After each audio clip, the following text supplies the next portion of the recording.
Honorable President.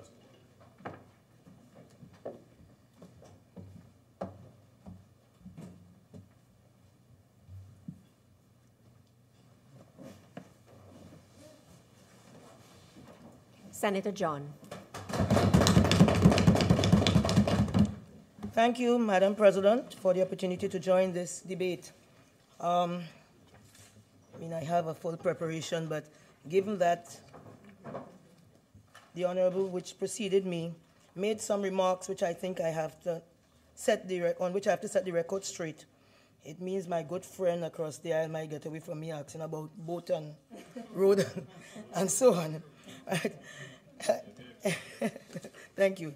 Anyway, Madam President, by listening to the contribution of the Honorable Minister of Trade, I think the PNM continue to peddle a false narrative that the People's Partnership did nothing along the East-West corridor. And this, I think, is an old trick, a dog whistle even, just not unlike the Calcutta ship, where they are saying something without saying something. And I think it is important in this House today that one really expands on this.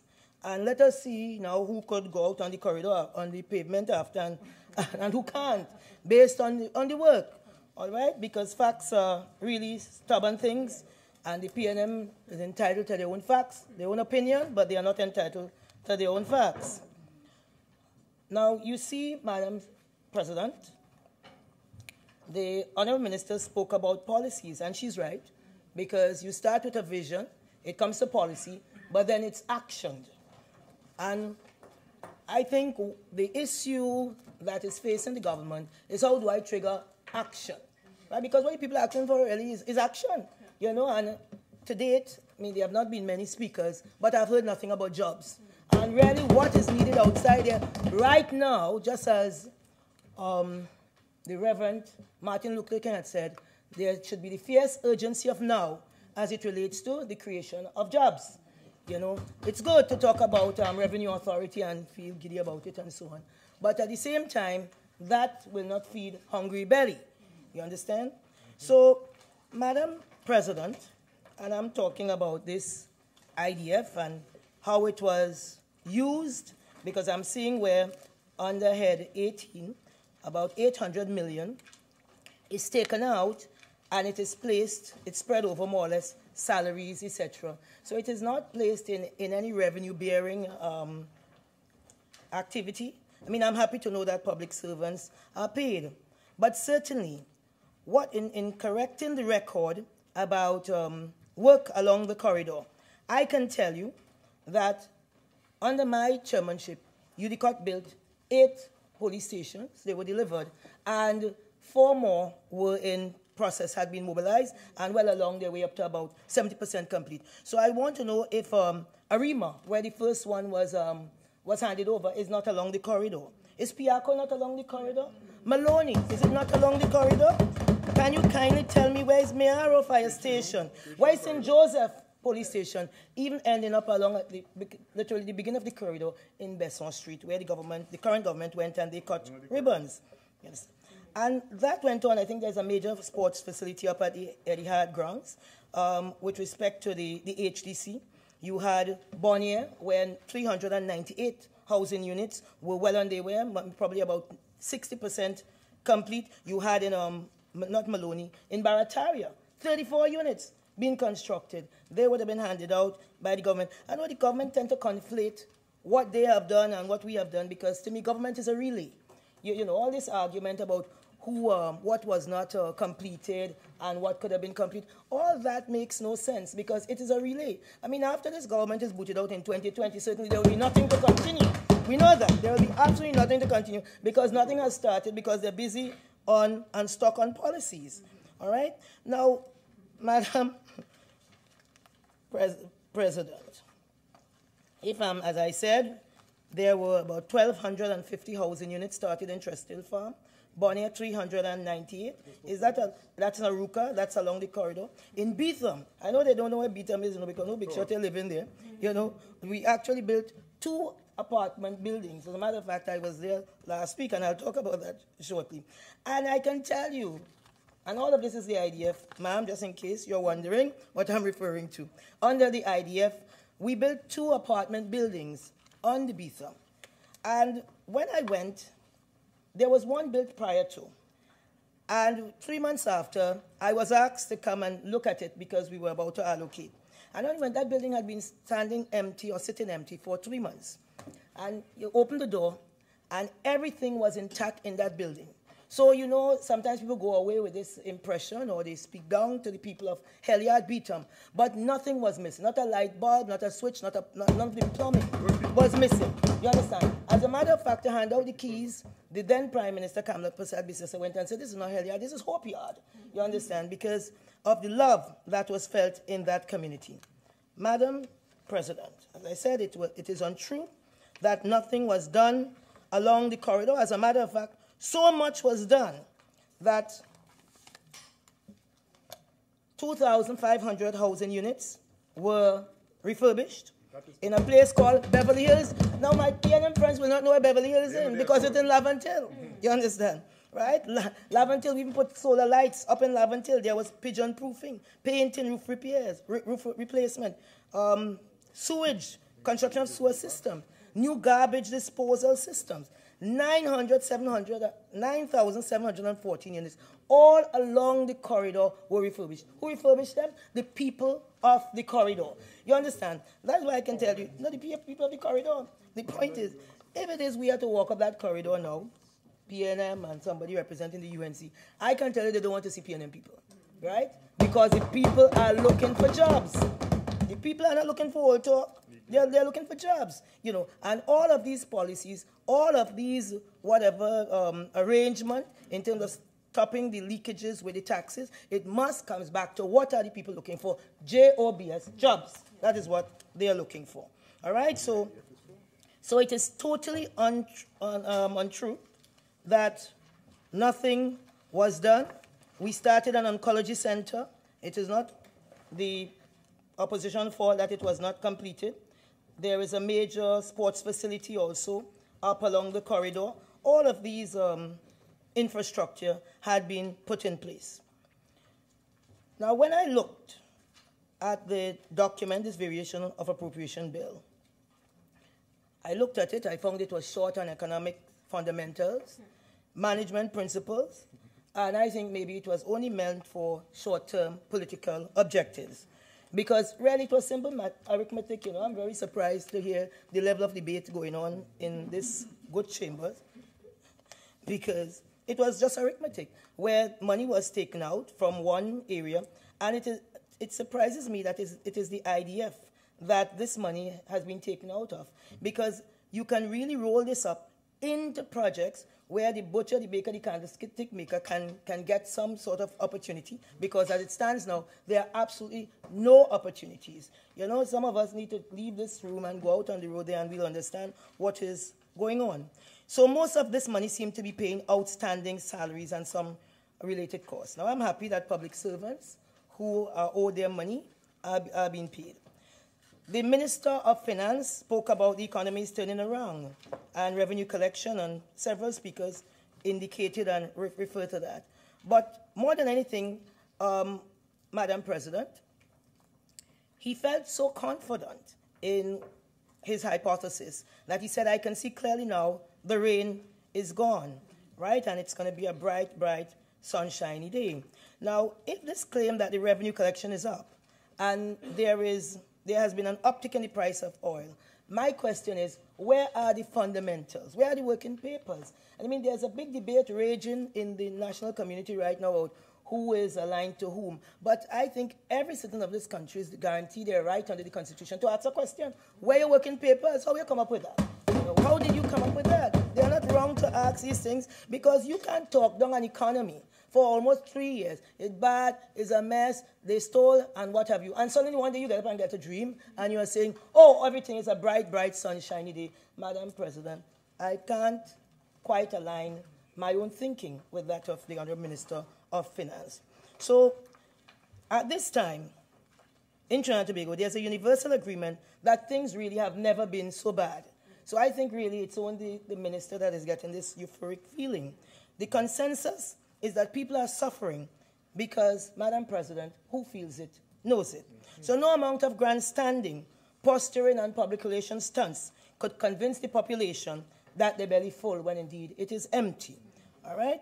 So, Madam President, this government will tell you that they come from some village there in Tobago, and that their father is Tobago's best fisherman. They catch a fish a mile wide, 80 feet in span.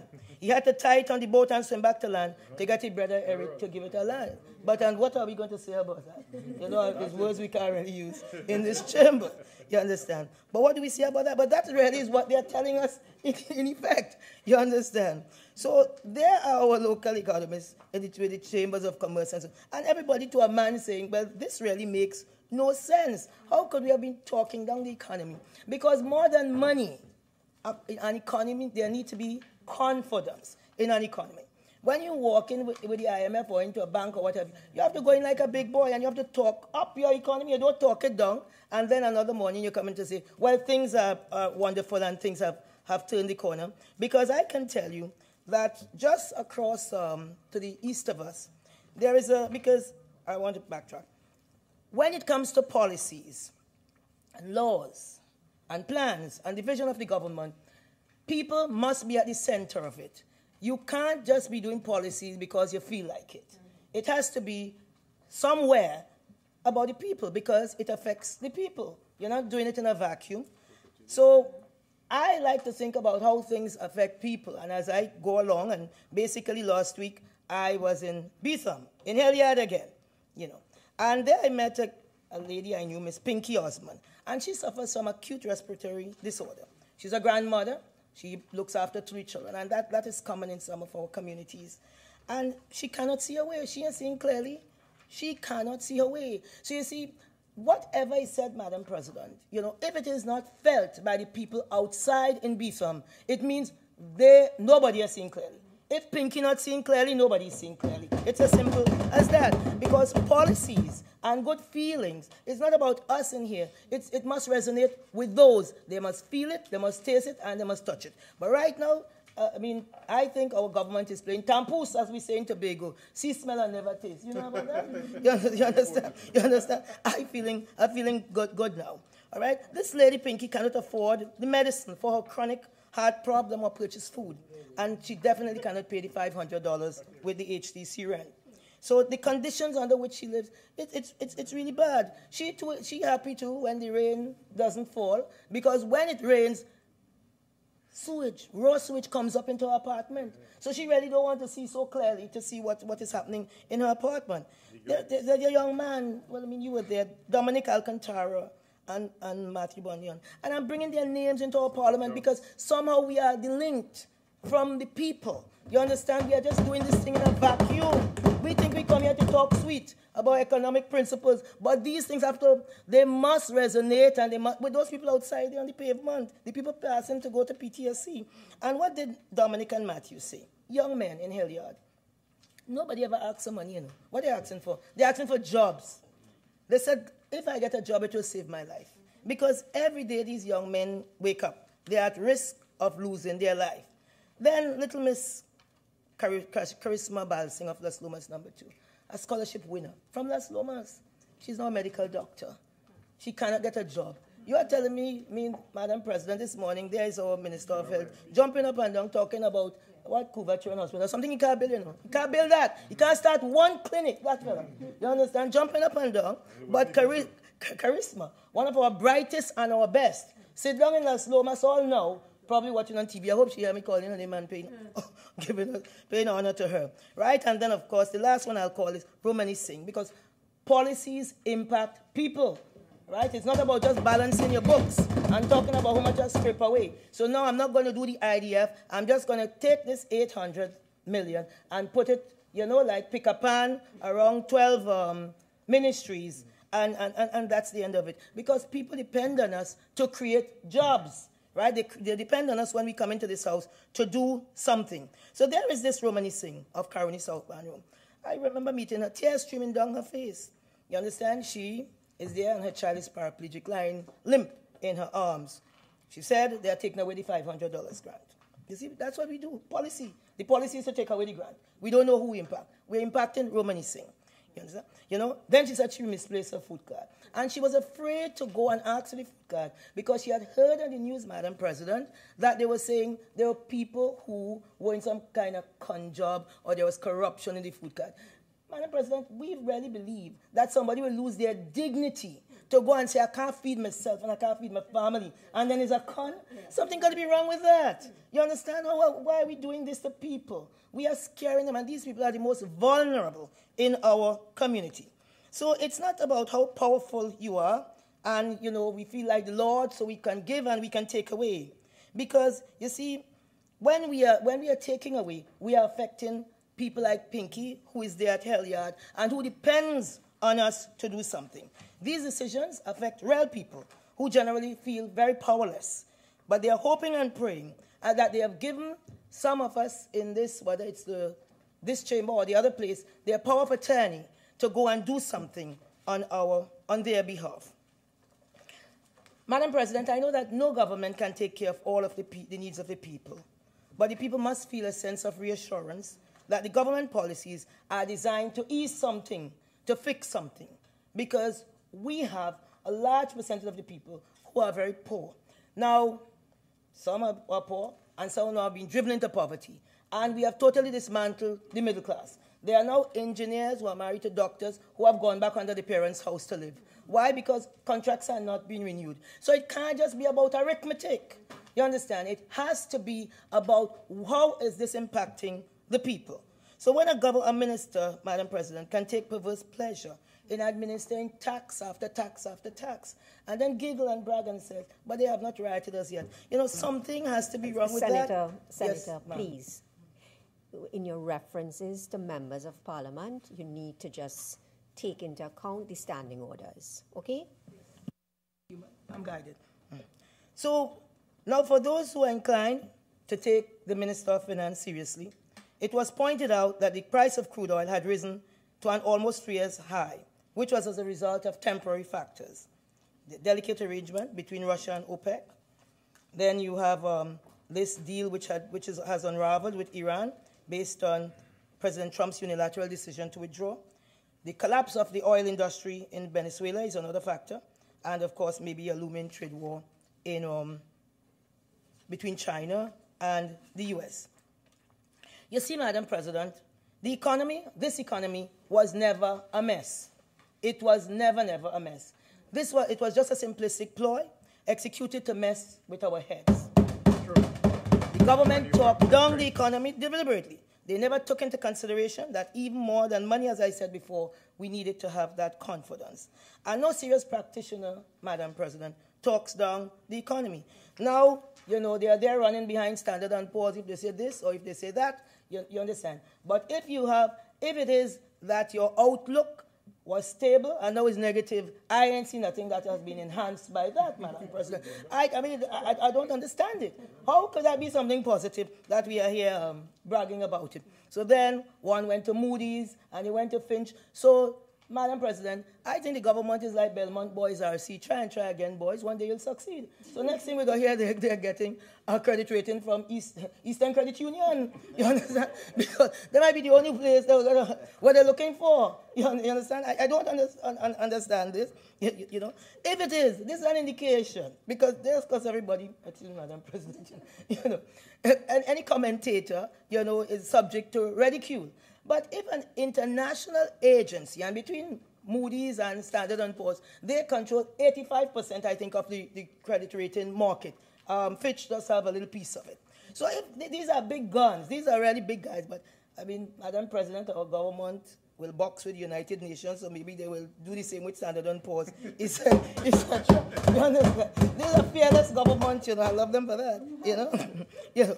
So if it is, you know, they're looking at, you know, the Standard & Poor's thing and not taking it as a cautionary tale. What they are telling you, pull up, selector. You know, something is not going so well here.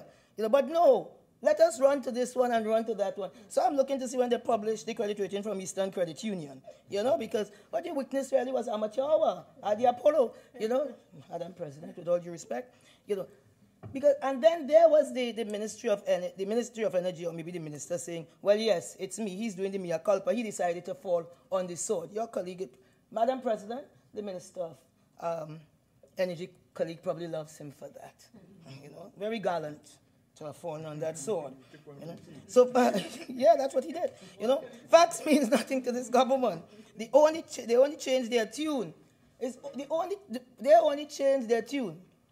That move it from we don't have money to yes, the treasury full now and overflowing, glory, hallelujah. You know, they only did that when the people decided to tell them party done. You know, most likely, Madam President, my colleagues on the other side, probably with the exception of the Minister of Local Government, but he can't walk the road now. You understand? So people tell them party done, you know, and we are just waiting for you.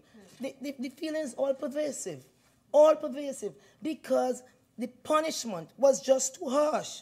All right? So right now, Madam President, I think what we have here is a dance macabre. Never mind the kind of energy I am seeing from the opposite bench. You know, they know just what I know, that the people are fed up. Right? The people are sick, and the people are not going to tolerate this government for one moment more than they have to. Right? So, Madam President, the Minister of Finance has indicated that savings had been identified to meet the projected liabilities. But what savings? This is not savings, this is arithmetic. Savings is when you have some projects and you would have done them, and through prudence, you know, you would have effected some real savings. This is not the case. It's just arithmetic, right? Where the money is, I'm going to take it from here and put it there. And then, Madam President, what I saw in the write-up is that the funds provided for capital projects under IDF will not be fully utilized. I find that is scary stuff. What is happening here? Why is it that the contracts have not been fully finalized as initially projected? We have about 4 more months before the end of this fiscal. Why is it? So that we can take up 800 million. You know what that will mean to Pinky? Not to give an individual, but you'll create jobs. And these young men all along that corridor where they say that the People's Partnership did nothing. You know? So it had nothing to do with savings. I think the 12 ministries got lucky because the government cannot mobilize their projects. Because you see, even when money has been allocated to this government, they still cannot mobilize a single project. So after all, what has been proven to this country is not about dollars, it's about sense. It's not about dollars. That is what is being proven. It's about sense, common sense. You understand? Because all of this money is there. They can't blame Kamala or Jearlean. You know, they like to call up my name also, Madam President.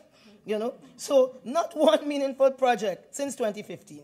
All right? So they used to accuse the People's Partnership of sudden. But I invite my colleagues to turn some sudden, cut some ribbon, get some pictures in the papers, so at least people will feel that there is some activity. Because people want hope. And they feel if you cut a ribbon, they will say, something coming. And they could go and ask some big boy for something, of course. You know, because the PM snared at the former government because of their policies. They had the vision, the policies, and then action. And what did they see? You see, people sometimes like to make false equivalence, you know? So because to hide from the own lack of vision, that is what all this talk about corruption is, you know? That is to hide from the lack of action, the lack of work, you understand? They now, Madam President, you know, they have made a 4-letter word offensive. And I know I'm new to this Senate. I know that is not the word we are talking about. The 4-letter word is work, W-R-K. You understand? They have made that word offensive. You know, I've never seen that. You know, so you mustn't work hard. Because when you work hard, you must deliver. There's an outcome, there's an output, there's a consequence to work. And if there's no work, you have nothing to show, and that is what is happening. There's been no work, right? So I don't want to all talk about we do it with policy and what have you. There's just no work, because after that you have to. There must be some kind of outcome. So that's the point. That's the equation, Madam President. So they sold the country a Calcutta ship story of bigotry. You know, a story that all of the work and delivery of project, because it's all about stereotyping, you know. Because when you can't compete, you then try to break down. You know, disparage. Then we mash up the place. You know, that is what has happened here. So the new schools to ensure quality education for our children, it meant nothing. The hospitals provide world-class health care. Now I see they want to change the name, the government, want to change the name and rebrand the Children's Hospital. But notwithstanding that, it remains what it is, and it was bought in on time and within budget. You understand? And another thing, I'm sorry the Honourable Minister of Health is not here. When a government is in office, it is voted in to govern. And it governs according to its own vision. It does not govern according to anybody else's vision. I mean, we can just talk, but whatever the government's vision is, it is their vision. We can't do anything about it. But certainly, you have to be mature enough to understand that it's your vision. So when you build an hospital, there is something called a scope of works. A scope of works, because you would have examined and you say based on the needs of the people, my constituents, meaning all the people in the area. This is what I think the needs are.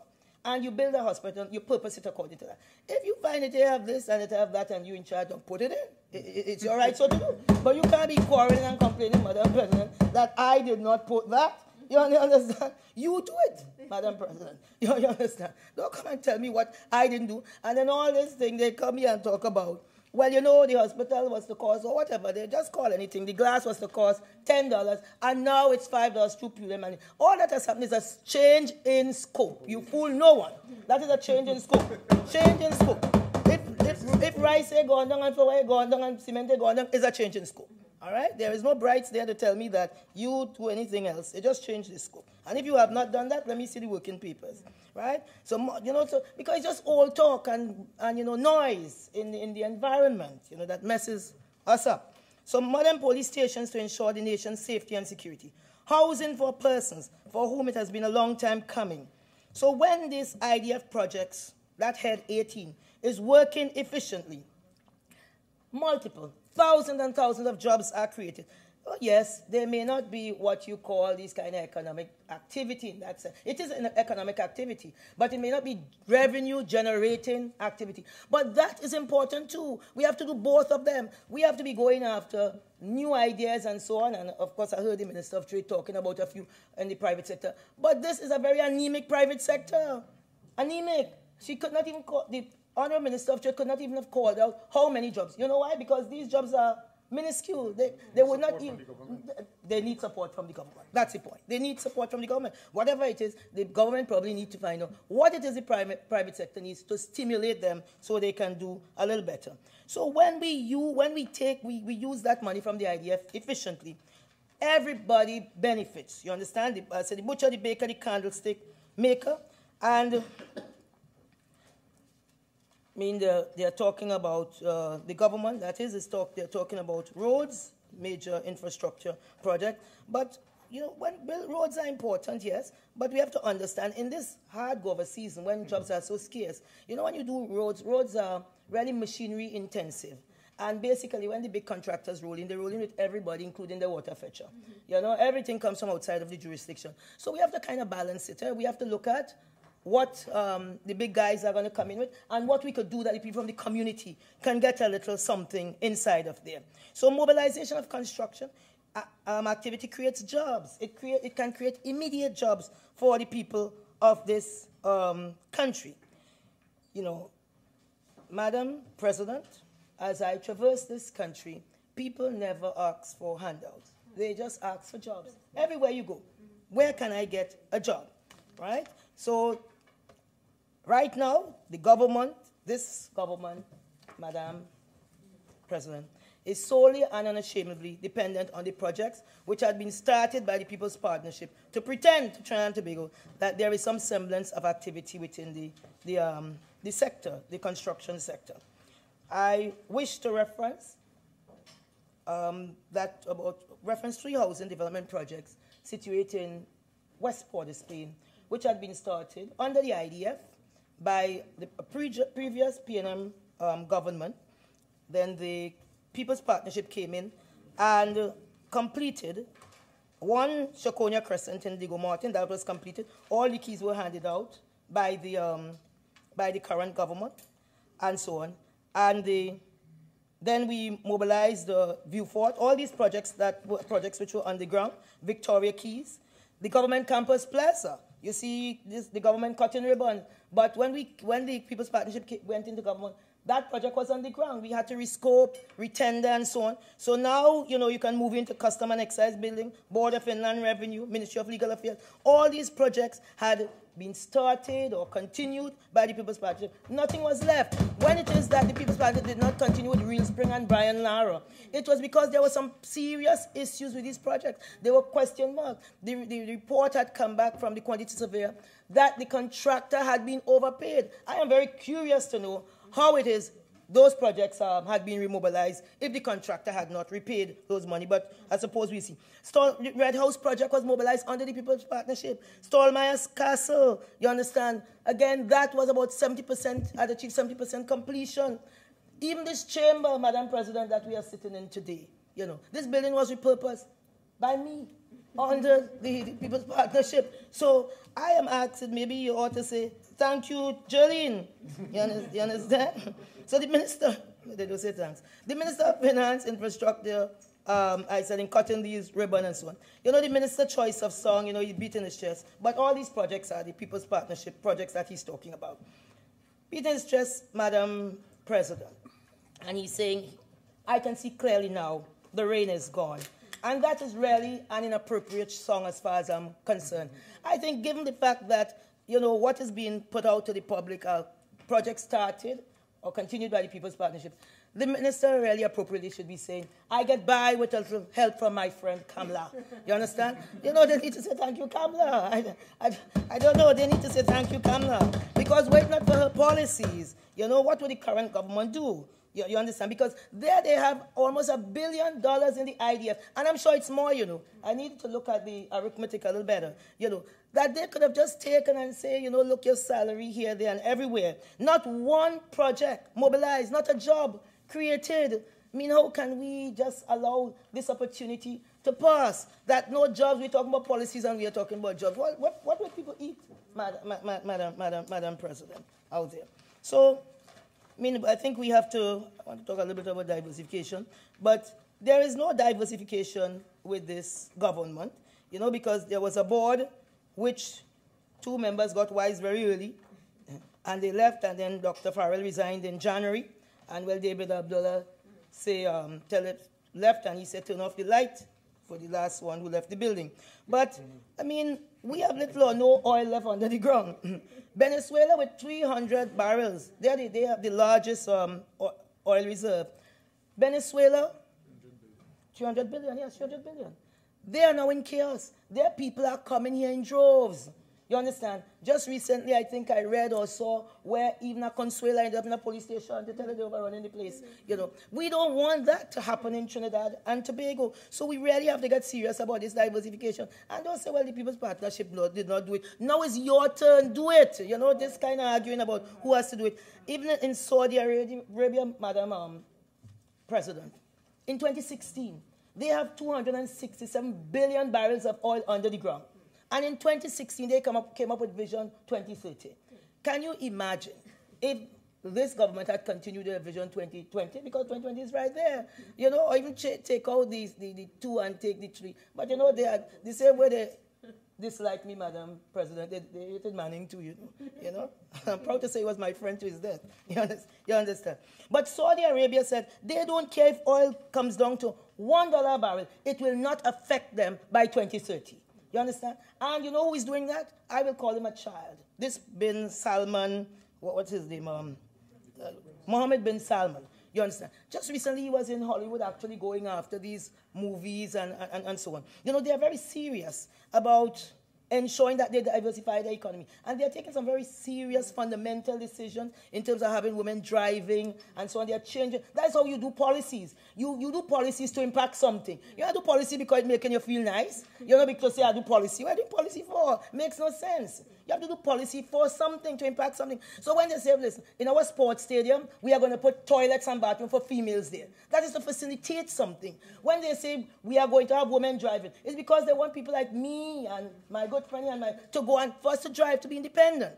You know. So there they are, and they're saying by 2030, they are going to do it. In Dubai, Sheikh Maktoum said, nobody knows who climbed Mount Everest the second time. You understand? Because that was guiding principle. Lee Kuan Yew said, anything cannot go. There must be order. You know, we can't just be waving around and saying, well, we have no money today, things bad today, it's all gone, and then tomorrow, oops, you know. I can see clearly now. Because I don't know what we are seeing clearly now. So there is Saudi Arabia busy with their, what do you call it, their diversification, because nobody's waiting on Trinidad and Tobago. You know, we like to say we're special and we are unique, but everybody who goes to the market ahead of us Senator John, is there. you have 5 more minutes. It's there before us. You have North Korea now. All this smiling and grinning with Donald Trump. You think that is about nuclear and what have you? That is about diversification. Iran trying to hold on to the deal that they have, well, not with America anymore, with Europe. Why? What is that about? That is diversification. Everybody is going to the market with the same ideas. And, I mean, Madam President, for Christ's sake, we don't need another plan. Sorry? Yes. Just be careful of your language, okay? I'm a Christian. Sorry, Madam President. Yes, but I'm simply saying, you know, but it is just so heart-rending where everybody is just ahead of us and somehow we just can't get it right. You know, and I think we are wasting another opportunity to get this turnaround right, and there are many people in the lineup who are going to get there ahead of us. But, Madam President, I say that I know the dawn will soon be here, and really and truly, people of Trinidad and Tobago will really see a bright, sunny day under a government of the United National Congress come 2020. Thank you. Senator Mahabir.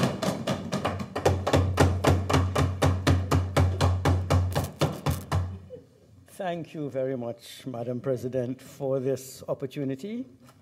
Madam President, having heard my colleagues in the profession, my former student, Senator Obika, and my former student and colleague now, Senator Shriki before me, there is very little left for me to say. And I plan to say very little, though, Madam President, I may not succeed. Madam President, this is one bill in which I know you will give me maximum flexibility. But I assure you I will stick to the bill on this occasion.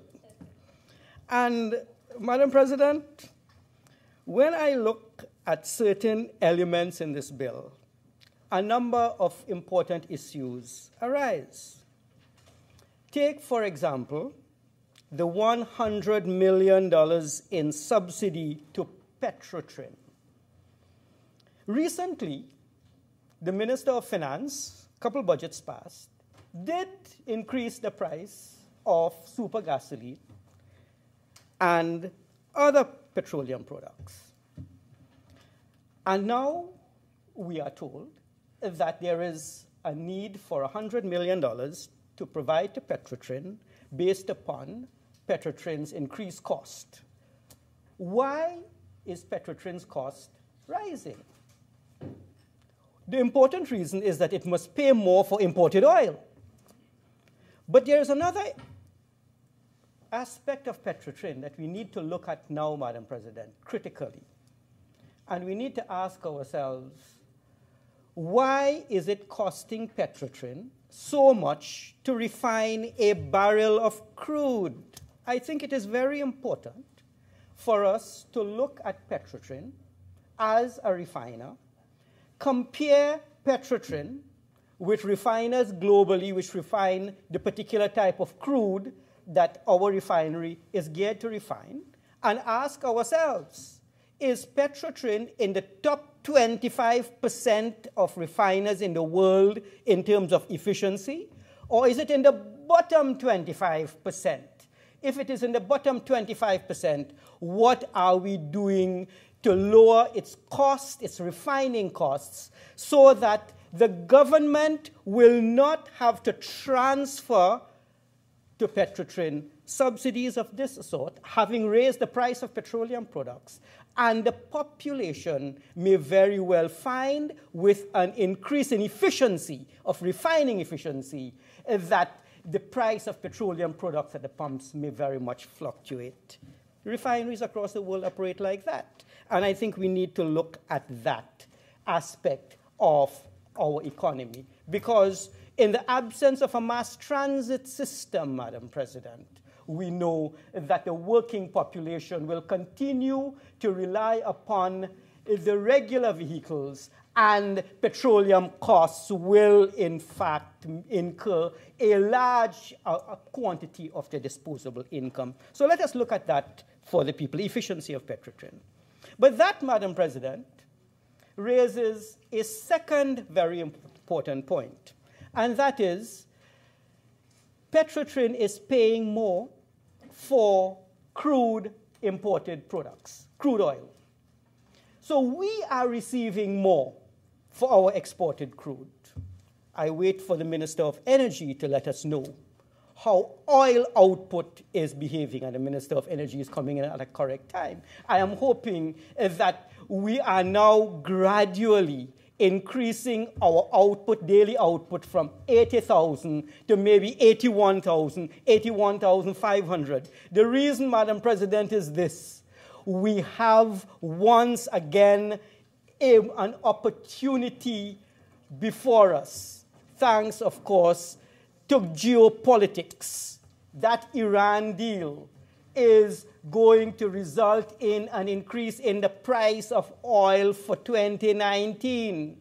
The difficulties in the Permian area in the United States with respect to pipelines will give us an opportunity for high prices over the next 12 months. What are we going to do with these prices? Is the government committed to the Heritage Fund? If it is committed, give me a number.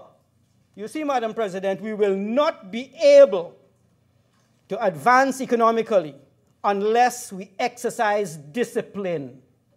We will not be able to advance economically unless we exercise discipline. And discipline will only be achieved when we adhere to targets. That is how it is. I didn't make that rule. Is there a target for the Heritage Fund? And the first deposit on this Heritage Fund was made in 2001 by then Minister Brian Quaitong, $1 billion,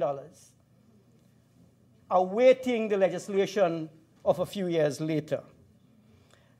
And I have always argued, I go back a long way with this fund, September 1998. My position in the fund is that unless we have a clear view as to where we are going to go with this fund is not going to do for us what it ought to do. Take the target of 15 billion US. That was the initial target. It was so then, it is so now. What is magical about 15 billion US in that fund? And I await government's policy. I've tried to get government after government to commit to a target without success. Well, this is for both government and opposition. Whoever will control, what is your target? Let us think about this figure of 15 billion. Why? It will give us, Madam President, at a rate of return of 5%, capital protected, 5 billion TT dollars annually in perpetuity. And what that 5 billion TT is in perpetuity when we no longer have oil in the ground is that it is currently estimated at 10% of government's revenue. Could we commit that our Heritage Fund giving us 10% of revenue is something as a society we should aim for?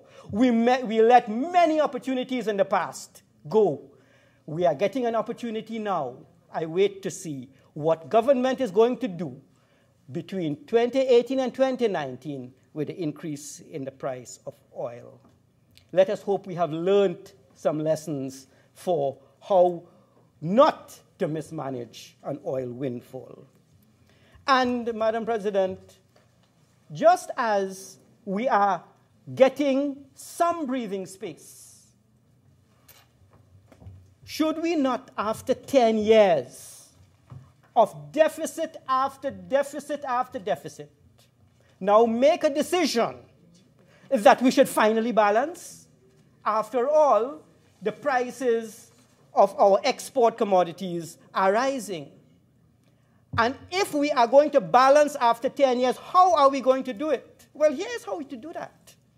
commit that our expenditure is not going to exceed $50 billion for the next few years.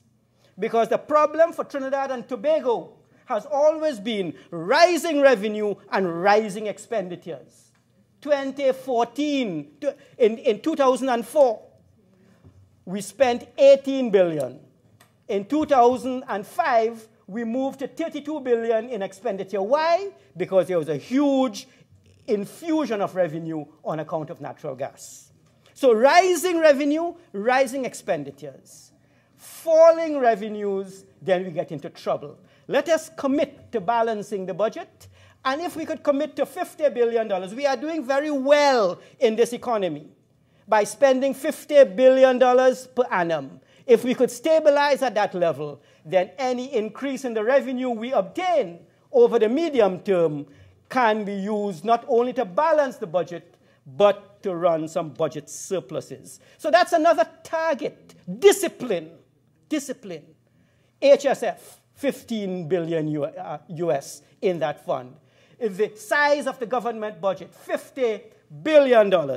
That, I think, Madam President, will go a long way towards getting us on a path of sustainability. Madam President, like my colleague, Senator Sri Kisoon, I too was perplexed with this payment on the principle of the UDICOT debt. I had to read it a number of occasions. It was payment on principle. One understands, Madam President, is that we can frequently underestimate how much we have to pay in interest charges when loans are contracted at floating interest rates. This was the problem. This is a problem that many mortgage holders face with floating rates of interest on their mortgages. It's a problem Trinidad and Tobago experienced in 1983 when we had a huge foreign loan account and interest rates internationally, the rate called LIBOR, L-I-B-O-R, rose. Our loans were linked with LIBOR, and we experienced an interest rate shock. And so that's not easy to forecast. And one understands a supplementary or a variation with respect to paying additional interest. But this UDICOT loan, which was budgeted for $24 billion, and now we are told the actual payment is $36 million. In the scheme of things, it's very small. But, Madam President, a 50% change in a figure that ought to have been budgeted for in September, Senator Sri Kisoon is right. Do we know what the indebtedness of Trinidad and Tobago is? Do we really have a good spreadsheet with every single commercial paper, for which our Honorable Minister of Finance is ultimately responsible?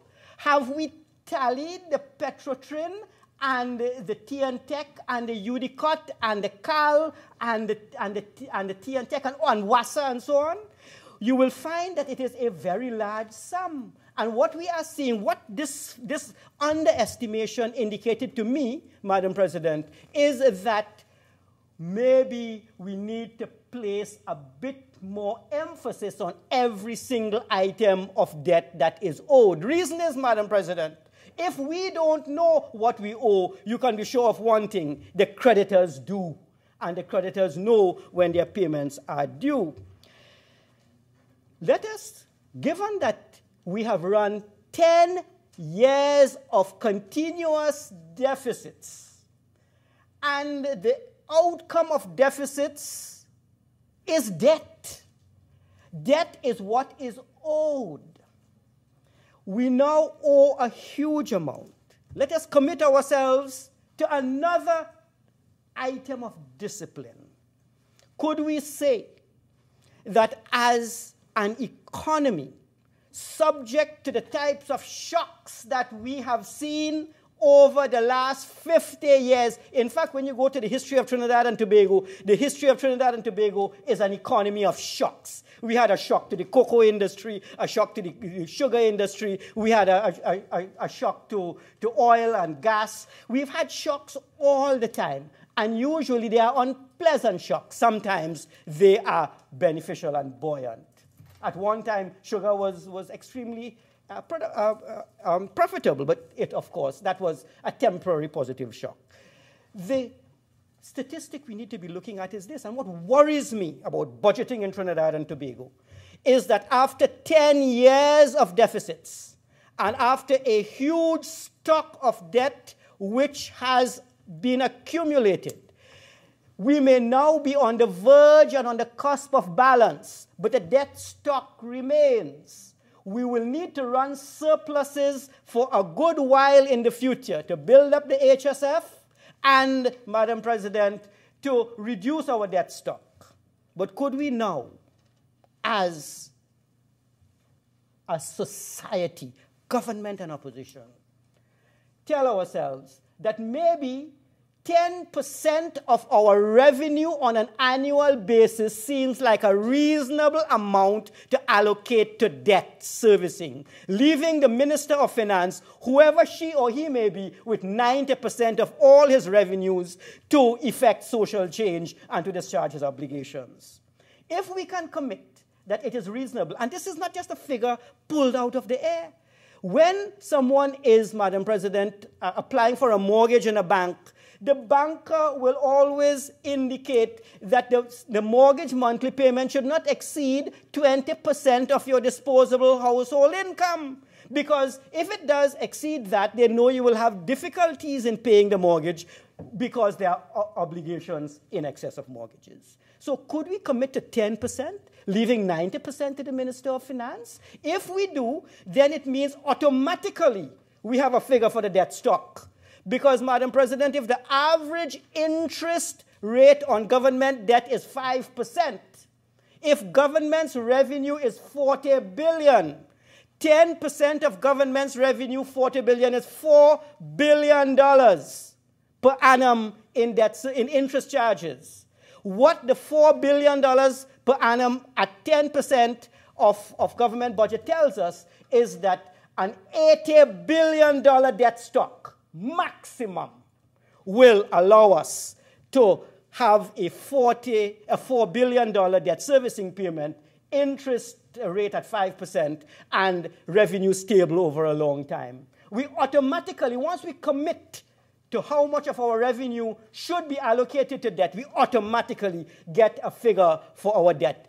It avoids the problem Senator Shriti Soon has alluded to of debt to GDP, where the European Union has said that a country wishing to become a member of the EU should not have a debt to GDP in excess of 60%. My point is, let us go simpler than that. 10% of your revenues allocated to debt servicing will give us a maximum debt stock of $80 billion per annum. We are already over that limit.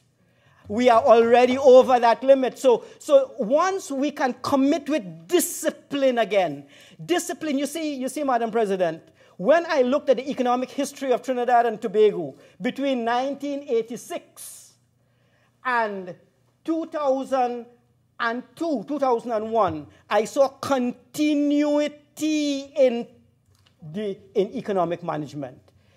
The Robinson administration, the Pandey administration, the Manning administration. There were 3 administrations, all administrations with continuity in economic policy, subscribing to the types of targets in order to get out of that difficult period we experienced in the 1980s. Madam President, let me move away from those. I assured you that I would not say very much, but I'm finding it very difficult, Madam President. Madam President, and Senator Roach is chastising me. I'm not keeping to my word. But Senator Cho didn't talk, no start to go good, man. Let us, Madam President, focus on a small matter. And I aim for solutions. I saw, Madam President, and I assured you I will speak to the bill. I'm speaking to the bill. No one can say I am outside the remit of the bill today. There is an allocation of some 21.5 million. You see, Madam President, I'm seeing big things arising out of small numbers. This $21.5 million, a small sum, allocated to the St. Mary's Home, the St. Dominic's Home, and the St. Michael's Home. But, Madam President, last week on TV, I saw that the St. Michael's Home for boys is no longer going to be used. So this is what has happened. We allocated funds to repair a home with a small number of boys. It is not going to be used, and there may have been some, as the economists would say, allocative inefficiency. Unless we are going to use the facilities for some other government function, it would appear that this could have been used elsewhere. What is the recommendation here? The recommendation here is once we commit to discipline, we try to justify our expenditures. There is an old discipline, sub-discipline in economics of planning called cost-benefit analysis. A simple cost-benefit analysis conducted by a junior economist would have indicated that this was not rational expenditure. And I think if we do that across all arms of the state, we are going to effect the kinds of cost savings so critical for balancing our budget eventually. Madam President, I come to the allocation of $122 million to CPEP. CPEP, I'm sure, does valuable work. But the question is, have we evaluated this spending? Have we asked ourselves, if we did not allocate this to CPEP, and we allocated this $122 million to each council district in Trinidad and Tobago to add to their capital spending, so that each council district now, I understand they are given some $10 million or so to do repair works. But if it is, no, they're not given $10 million. How much are they given? You can correct me, but... Yeah. Right. But if we could allocate $122 million in capital spending to local government, would it not have been more beneficial to achieve the kinds of works we want to get done at the local government level? That is one issue that I want to raise. Again, an evaluation of the benefits of the CPEP program. We have accepted the program, but is it really doing what it is supposed to do, given what we are financing? But the second, Madam President, is this. Suppose the government introduces the beverage containers bill in the parliament. Suppose, on account of the introduction of that beverage containers bill, plastic bottles are finally collected and recycled. Will there be so much flooding? Will there be so much need for CPEP? Will the work of local government not be eased simple via a change of government's policy? And if policy can maybe reduce our CPEP costs, let us consider the policy. We have heard about this bill for a long time, I think, in the interest of environmental protection, in the interest of the poor people who are subject to flooding. If one does not wish to accept that plastic bottles are causing a problem, Madam President, I invite every single one of us here to take a trip to the Mayaro Beach on a rainy day.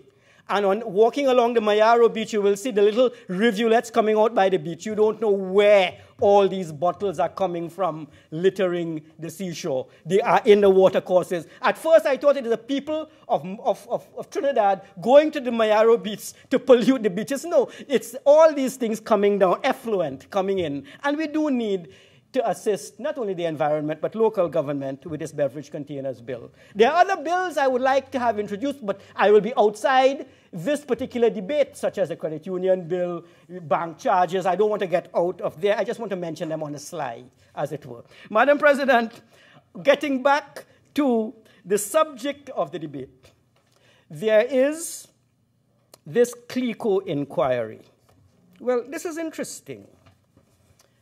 We are spending $30 million to finance the expenses associated with the CLECO inquiry.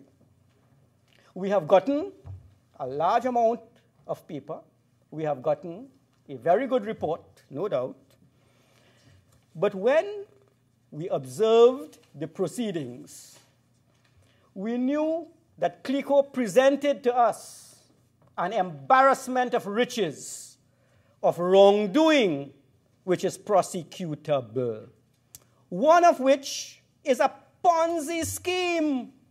What is a Ponzi scheme? It is illegal in Trinidad and Tobago to take interest, to pay depositors, and then offer high interest rates and try to attract new depositors via these high interest rates. It is a financial swindle of the highest order of magnitude. Madam President, in this CLICO inquiry, not only did the protagonists in colonial life and in its financial arm earn a large amount to which they were not entitled, not only did depositors in Trinidad and Tobago stand to lose their life savings after having faith, trust, and confidence in this venerable company, but we had defense attorneys in this country who I understand earned in the millions for defending the wrongdoers in the CLICO fiasco. And now we, the taxpayers, must do two things. We must pay for an inquiry, $30 million, and we must pay the depositors who lost their money. And we are hoping to collect from some of the assets. Madam President, there is an issue of moral hazard in Trinidad and Tobago. What is this moral hazard issue?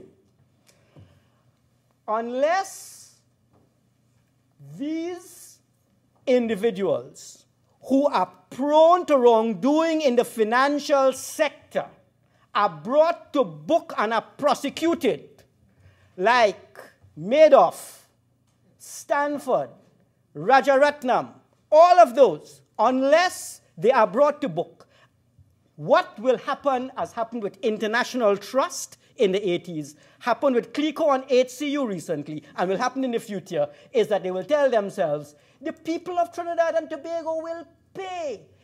The swindle was on account of the people. The government will be stressed. And Madam President, I am hoping that out of this $30 million transfer that I am approving, there will be a case brought to prosecution. But I hope, Madam President, I know that this is hardly unlikely, because in a straightforward case that the SEC has with respect to the FCB IPO on insider trading, since 2014, there is yet no case being prepared. For 22 years, the SEC has been unable to bring a case, to prepare a case for prosecution. And so it would appear that white-collar crime really, as Senator Small says, does not exist in Trinidad. But, Madam President, we absolutely need to prosecute all in Trinidad, both the small wrongdoers and the large wrongdoers, so that there will be in this country some measure, some semblance of equity. And equity must not only be equity in fact, it must be equity in feeling as well. Madam President, I see a sum of $1.4 million allocated to the service commissions. And this is very interesting.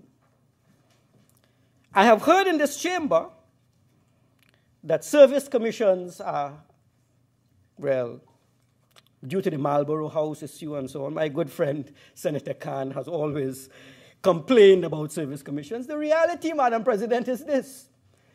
The independent bench is enshrined in the Constitution of the Republic of Trinidad and Tobago, based upon the Marlborough House Agreement. The service commissions are embedded in the Constitution. That is how our society is so constructed. Live with it, deal with it, accept them. Madam President, the service commissions are there to perform a function. And so when I saw the transfer of $1.4 million, I asked myself, are our service commissions adequately resourced? Did our service commissions over the last 50 years receive the type of financing so that they could really discharge their functions as envisioned by those who negotiated at Marlborough House for us? Have we been underfunding service commissions? Are we really seeing them as a vital institution? I have a suspicion that service commissions may have been having their challenges with respect to resources. And the reason I say this, Madam President, is that not so long ago, a bill was brought to the Senate to allow a service commission, because it did not have the capability to so do as the Constitution had decreed, to subcontract that work to a private company. I think it's the Commissioner of Police Recruitment. It had to be that that service commission was not adequately resourced. So, Madam President, my view is, let us accept the service commissions. Let's stop complaining about them. And you see, if we are to build our institutions, that's one of the problems we have had over the last 50 years. Power resides in the cabinet, but not all wisdom. Wisdom exists elsewhere as well. And there are agencies of the state outside of the cabinet that can and should play its part with respect to improving the quality of lives of all citizens in our country. When I look at key indicators, Madam President, perception of corruption. When I look at another indicator, such as our competitiveness index, there are the ease of doing business. All of these indicators are based on the fact that people on the ground are not doing what they ought to do. And therefore, if our service commissions are to be really effective in making a difference to the quality of life, they must be resourced to ensure that they recruit the best that we have in Trinidad and Tobago, so that when we are dealing with the ease of doing business, the service commissions would have recruited the best people to ensure our competitiveness, the best people to ensure that this perception of corruption can somehow be eased, the best people to ensure that we become competitive. Madam President, let me look at agricultural subsidies. I see in the bill there is a plan to transfer some $38 million. Again, a small figure in relation to the size of government's spending package. And I ask myself, are we really taking advantage of opportunities in agriculture? My very good and esteemed friend, Senator Singh, parliamentary secretary in the Ministry of Agriculture, is always kind and generous to me when I ask for his advice on how to solve problems with my plants. He has a good technical expertise. And I want to raise, the substantive minister is here, but I want to raise with Senator Singh as parliamentary secretary. Is it possible in Trinidad for us, given the, Madam President, the growth of organic agriculture, organic cultivation in the world, that we could start using neem leaves? Senator Singh knows about neem leaves. Neem is something that will grow in Trinidad very well. Can we have, as a small cottage industry for starters, people who have agriculture and business sense, using neem leaves to produce a biologically friendly pesticide for a range of crops? Might be a very good cottage industry, and I don't know where it would lead. Senator Singh had given me another an organic solution to tomatoes plants. I will not mention it because that's his intellectual property. So I think he is very much attuned with not only organic farming, but also maybe organic pesticides. I wait to hear what policy in government. I see opportunity there, Madam President, because if we can have organic pesticides, we could export this to the growth organic industry in the world. And, Madam President, as I am on organic pesticides, I think, do I have 10 more minutes, Madam President? I have 10 more minutes. Thank you very much, Madam President, because I am budgeting my time very well because of discipline. I have 7 minutes. Madam President, from 10 to 7, all right. Okay. Madam President, in the 7 minutes, again on the agricultural sector, I will mention for this honorable House a couple of firms, and I will mention 3 things about these firms. And I assure you, Madam President, I will get somewhere. Aurora, ticker symbol ACB, $3.5 billion. Afria, APH, $2.5 billion. MedRelief, $3.5 billion, LEAF. Kronos Group, $1.5 billion, CRON. Canopy Growth, $5.5 billion. Madam President, Canopy is going to list on the New York Stock Exchange soon. Kronos is already on the NASDAQ, and the rest are on the Toronto Stock Exchange. As I speak today, there is a deal between Aurora and MedRelief to merge. These are the top 5.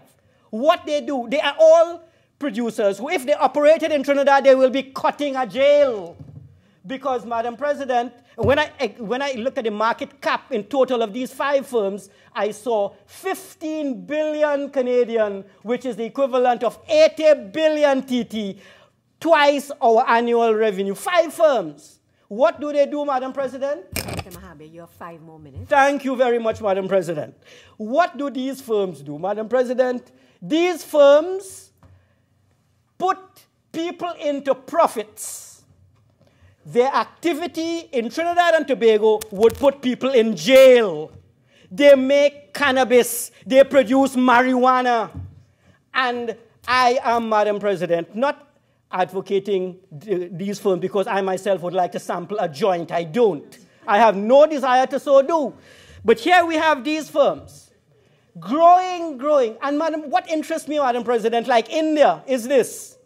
India cornered the world market for call centers, although the first language of India is not English. We let that pass. And now, a company like Canopy Growth, 5.5 billion Canadian. I saw the CEO last night on a program, and he's moving into the US. He produces under Canopy in Smiths Falls. You know, Madam President, Canada is a country that is on the forefront in marijuana cultivation in the world, 3 months of the year with sun. And I was told by people in the industry that they got seeds from St. Vincent. They didn't tell me about Trinidad. That would have been breaking the rule. Madam President, why am I saying this? There is a growth industry in the world, and it is medicines. And I would like for the government to, as we diversify this economy, let us look at not only the pesticides with neem leaf, but let us look at how we can produce medicines using these products, which are now, Madam President, established in Canada and rapidly becoming established in the United States. I say this, Madam President, for one reason.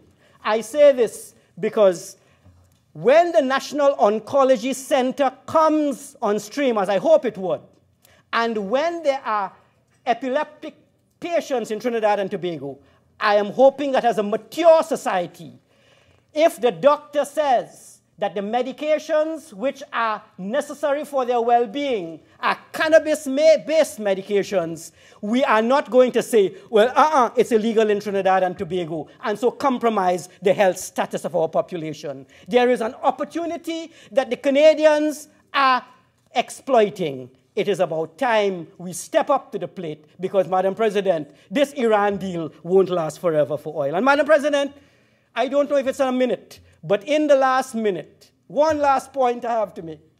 There was a politician in Tobago of old. His name was Alfonso Filbert Theophilus James. He was defeated by A&R Robinson. To lose to Robinson is to win. But what was APT James' clarion call? When Williams was arguing for secondary education in Trinidad and Tobago, APT James was agitating for a deep water harbor in Tobago. That was how he was angling. He understood the need for the transport. He was a stevedore as well. And Madam President, I have seen allocations to the Ministry of Works. I would recommend to the Honorable Minister of Works, $1 million. Select the best minds in Trinidad and Tobago from across the board. And let us finally develop an action plan on how, when we get the boat, it will, for the next 50 years, continue to float. It's the least we can do in the memory of APT James and for the people of Tobago. Madam President, I thank you once again for the opportunity. Minister of Works and Transport. Thank you, Madam President. Madam President, I wish to thank you for the opportunity to address this Honorable House as I report on some of the activities of the Ministry of Works and Transport. Before I go further, I'd just like to tell the Honorable Senator Dr. Mahabir that we have put that team together. It's called the PNM. And as we speak, there's a team in Tobago improving the harbor, and another team looking at the construction of the new terminal building for the A&I Robinson International Airport. Madam President, it is recognized that the Ministry of Works has the responsibility for stimulating economic growth and support the social and economic development of Trinidad and Tobago through the provision of quality infrastructure, land and sea and air transportation service. Madam President, I convey to this Honorable House in the fact of all hindrances that arise, those of us in government will remain focused upon delivering the promise currently laid out in our 2030 National Development Strategy.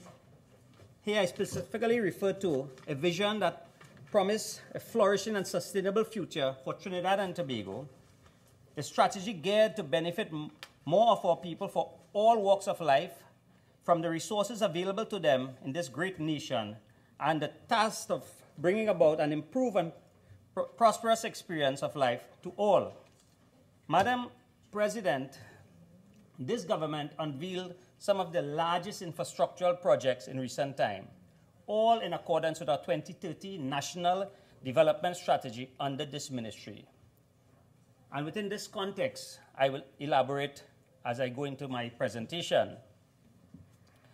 Madam President, I would like to place on record that the Ministry of Works and Transport, since my assumption in 2016, has been diligent in the continuation of ongoing works and preparation activities for new projects in alignment with our government policy in the National Development Strategy, Vision 2030, prudent planning of projects, and all future approvals obtained from the ministry's large infrastructural projects, despite the challenges we may have with our financial resources. Madam President, in the mid-year review, the Ministry of Works and Transport got $62,500,000 broken down on several different areas. However, in my presentation, I would like to follow in the footsteps of Senator Jearlean John and speak about action.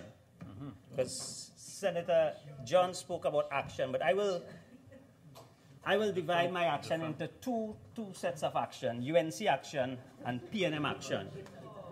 And we will show the population the difference in real action and action that benefit a certain sector of the population. Madam President, the Ministry of Works and Transport will have rolled out several large infrastructure projects. And I would just want to go into some of these projects and give a detail as to where we are with the projects, because Senator John is quite correct. The population wants to see action. It's 2.5 years into the term. I've heard people saying that nothing is happening. I am here to prove that a lot is happening on the ground and how it is happening, where the projects are. In terms of the Churchill Roosevelt Highway extension to Sandy Grande, Madam President, this project has started. And I can tell you as we speak, the entire 5 kilometers of the first package have been cleared. Unfortunately, There has been a legal challenge, as the country is aware of, and we are waiting for the final decision in the Privy Council. The Ministry of Works and NIDCO would have won the two proceedings in Trinidad in the High Court and the Court of Appeal. However, the group Fishermen and Friends of the Sea got permission to go to the Privy Council. We await the decision. And however, as that segment of the highway has been stalled for a while, I can tell you the NIDCO is continuing its plans. Once we get the decisions of the court within our favor, this project will continue. So there has been significant progress on this highway. And again, action by the People's National Movement was to cut that highway up into different packages so that local contractors could compete. The previous government style was to award these contracts to a single contractor. Thereby, local content was minimized. I can tell you in this project, the local contractors were about 40% cheaper than the foreign contractors. Madam President, the Solomon Holtroy Highway. Again, this project would have been started or should have been started in 2009 under the People's National Movement. Unfortunately, when the tenders came in, this highway was, the price came in at about $1 billion above the cabinet estimate. The government at the time took a decision to put the project on hold because a general election was imminent. Unfortunately, there was a change in government, and I say unfortunately because the population have paid the price for that error. And the contract was awarded for, I think it's about 1.2 or 1.5 billion dollars above what the cabinet would have approved in 2009.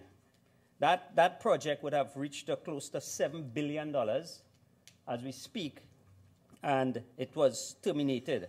For some strange reason, a clause was inserted in that contract the day before the election, where the government could not terminate the contractor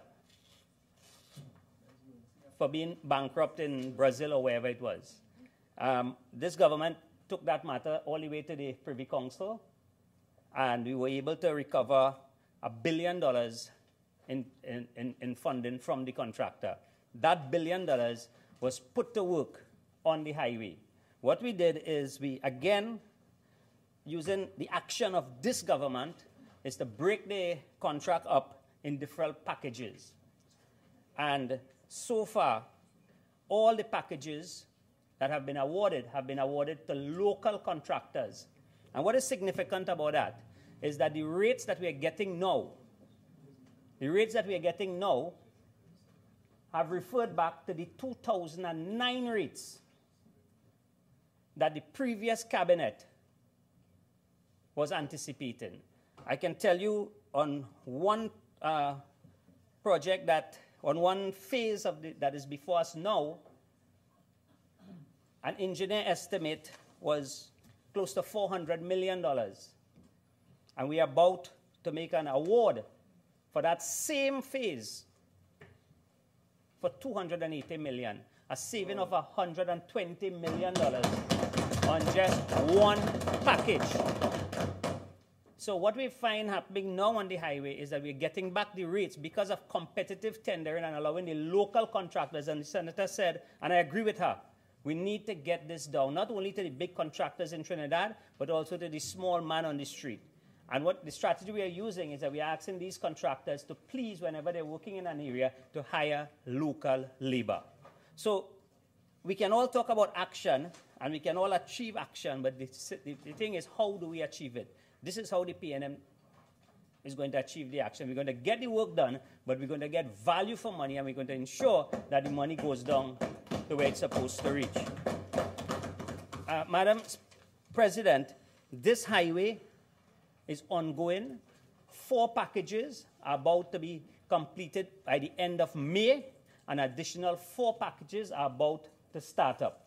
So without any big fanfare, without any big protest, because you could recognize that since this highway started back, there's no protest on that highway. It's because what we're doing with it, we manage it in a way that the citizens of this country will be quite satisfied with the final product. So we expect this highway to be completed by mid-2020 at a significantly less cost. Madam President, the Port of Spain East-West Corridor Transportation Project.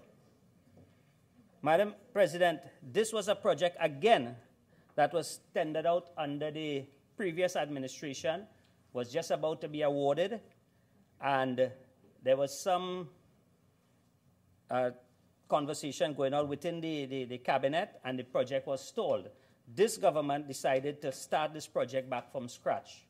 And it's another project where, with the PNM action, and how the PNM decide to deal with its action, we were able to save on this project close to $200 million. Madam President, the big question here is, there's a lot of questions, especially coming from the opposition, about who owned the land and who owned the land and who this and who that. It's the same land the UNC was going to build the flyover on. The big question is, who was getting that extra $200 million? These are some of the questions that the population want to know. I mean, the Honorable Senator rightly so said the population is angry with this government. I agree with you, because I walk the streets too. I am out every day. I am like you, I am on the ground. You know what the people are angry about? The people are angry, but we're only going to lock up some people. That is what they're angry about. And we could stay here and we could sit and we could fool ourselves. That is what they're asking here. I mean, that is what our supporters are asking us. Right? So, Madam President, again, the construction of the Maruga, the upgrade Maruga Road. Now, these are projects that are ongoing. If you pass by Cureb Junction, you will see a whole big project going on there. If you go up to Komoto, say, just before we stop the projects, you'll see a whole big project. You go down San Fernando, a whole project. You go down to Maruga. The Ministry of Works actually doing this road in-house with our pure team. And the cost, I can tell you, is significantly lower because of the system that we are using in Pure now, which is competitive tendering. That is the action of this government. Competitive tendering. It's not about handing this contract and people keep going, Minister, when I get a contract, well, this minister don't give contracts. We have a process called competitive tendering now, and the citizens are getting benefit for money. All right? So the Maruga Road is in 3 phases. Again, we expect it to be completed by 2020. And I can give you the assurance that a lot of local labor is being encouraged in the Maruga Upgrade Road, because there are a lot of pavement, culverts, concrete works and so, and the contractors, most of them are from the area, and those who would have won the tenders and are not from the area, we ask them to employ people in the area. That is how the PNM action is. Madam President, the construction of the fishing port in Maruga, I can report that the award for the design have gone out, and the full detailed designs are now underway for that project. There are 2 components for it, an onshore and an offshore. Very soon, while we're working on the EIA with the environmental management team, all the onshore aspect of the project have started. So this is another project. Now, these projects, you just don't go in and start a fishing port. And this government, for the first time, we built a highway in Trinidad and Tobago, Komoto to Manzalina. It is the first highway that got all the statutory approvals before construction started. That didn't stop people from going to court. We have no problem with that. That is what the courts are for, and we respect the rule of the court. But that is one highway down to the regional corporation in Sandy Grande.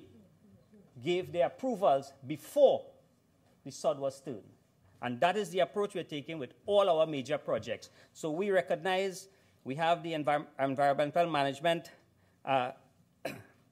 body, and we are going to abide by all the laws before we actually start this project. But I give you the assurance this project is ongoing. Madam Speaker, the Valencia to Toko Road. This project would have started because it's a link from the Komoto to Sangre Grande Highway.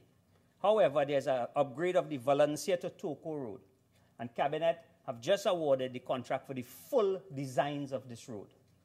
So again, this project would have started, but you cannot just go and start to build a road just like that. We spoke about this in our 2020-2015 manifesto. It would have taken some time because you have to do designs, you have to do route alignment. All those things have been completed, and the contract for the full designs have been awarded. So very soon, once all the statutory requirements are in place, you will see construction starting on that road. So these are not pie-in-the-sky projects that we're talking about. They are far advanced.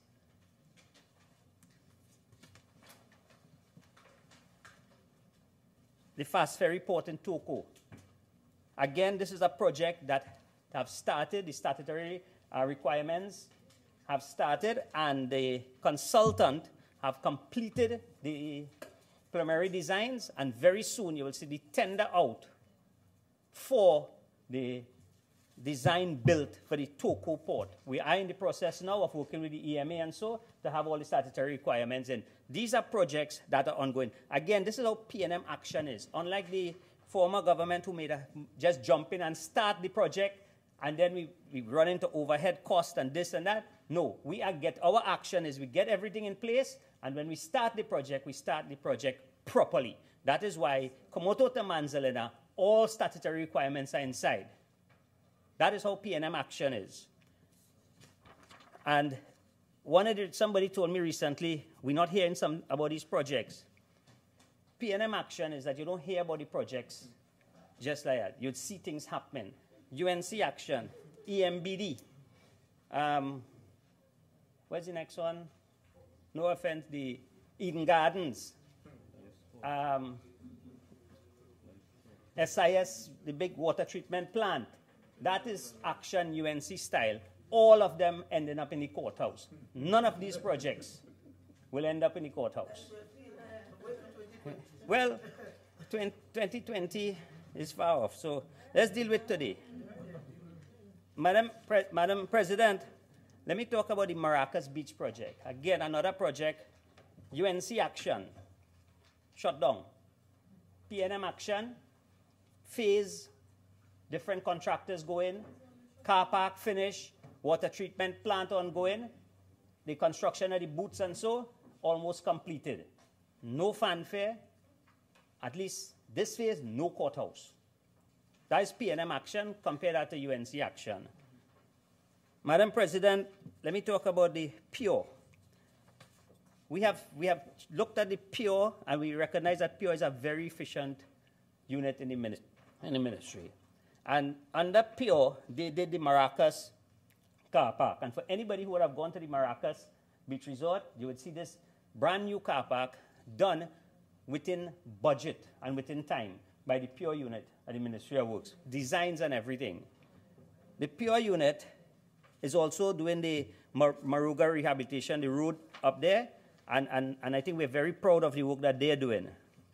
Some of the other work that the PURE unit is doing is one, the Sealots overpass. There have been some challenges with funding. Everybody recognized that in our first 2 years, funding was a challenge, but it didn't stop us from starting the projects.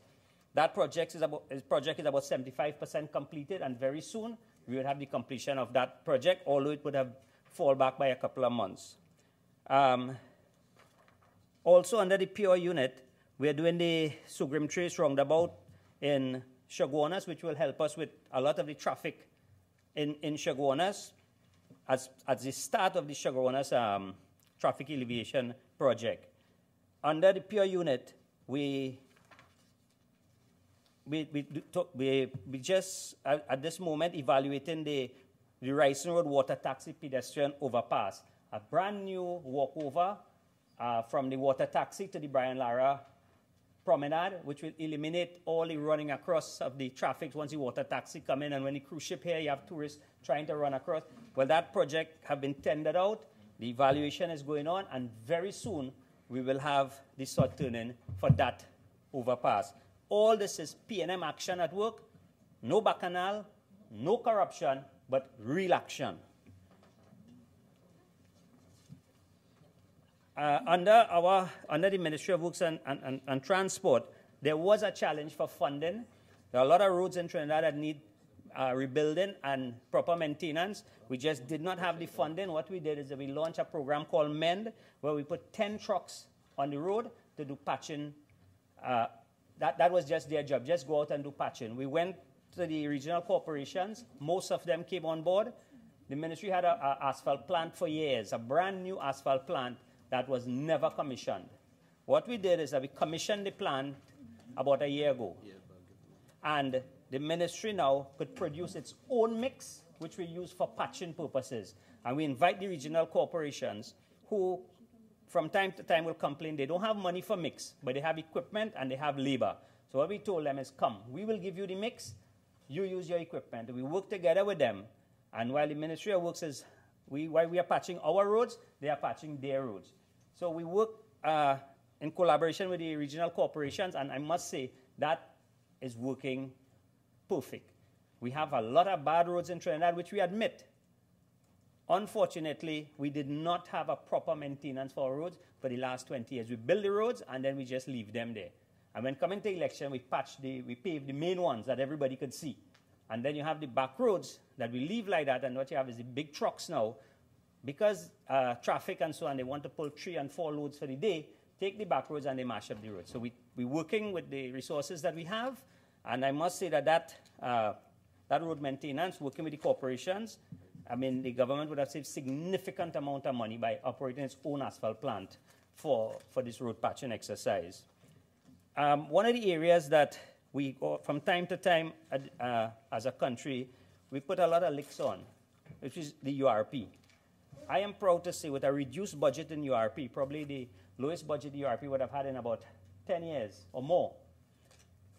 This year, the URP would have been, will try to achieve 120 projects in-house using URP labor. Between 2010 and 2015, we saw something in URP where URP, which is an unemployment relief program, is supposed to be for unemployed people. We saw budgets in URP going as far as $600 million in URP. And all the work in URP was contracted out. And when you look at the contractors, the contractors who get $100 million contracts, $200 million contracts, $1 billion contracts, they were getting the contracts in URP. And that was supposed to be an unemployment relief program.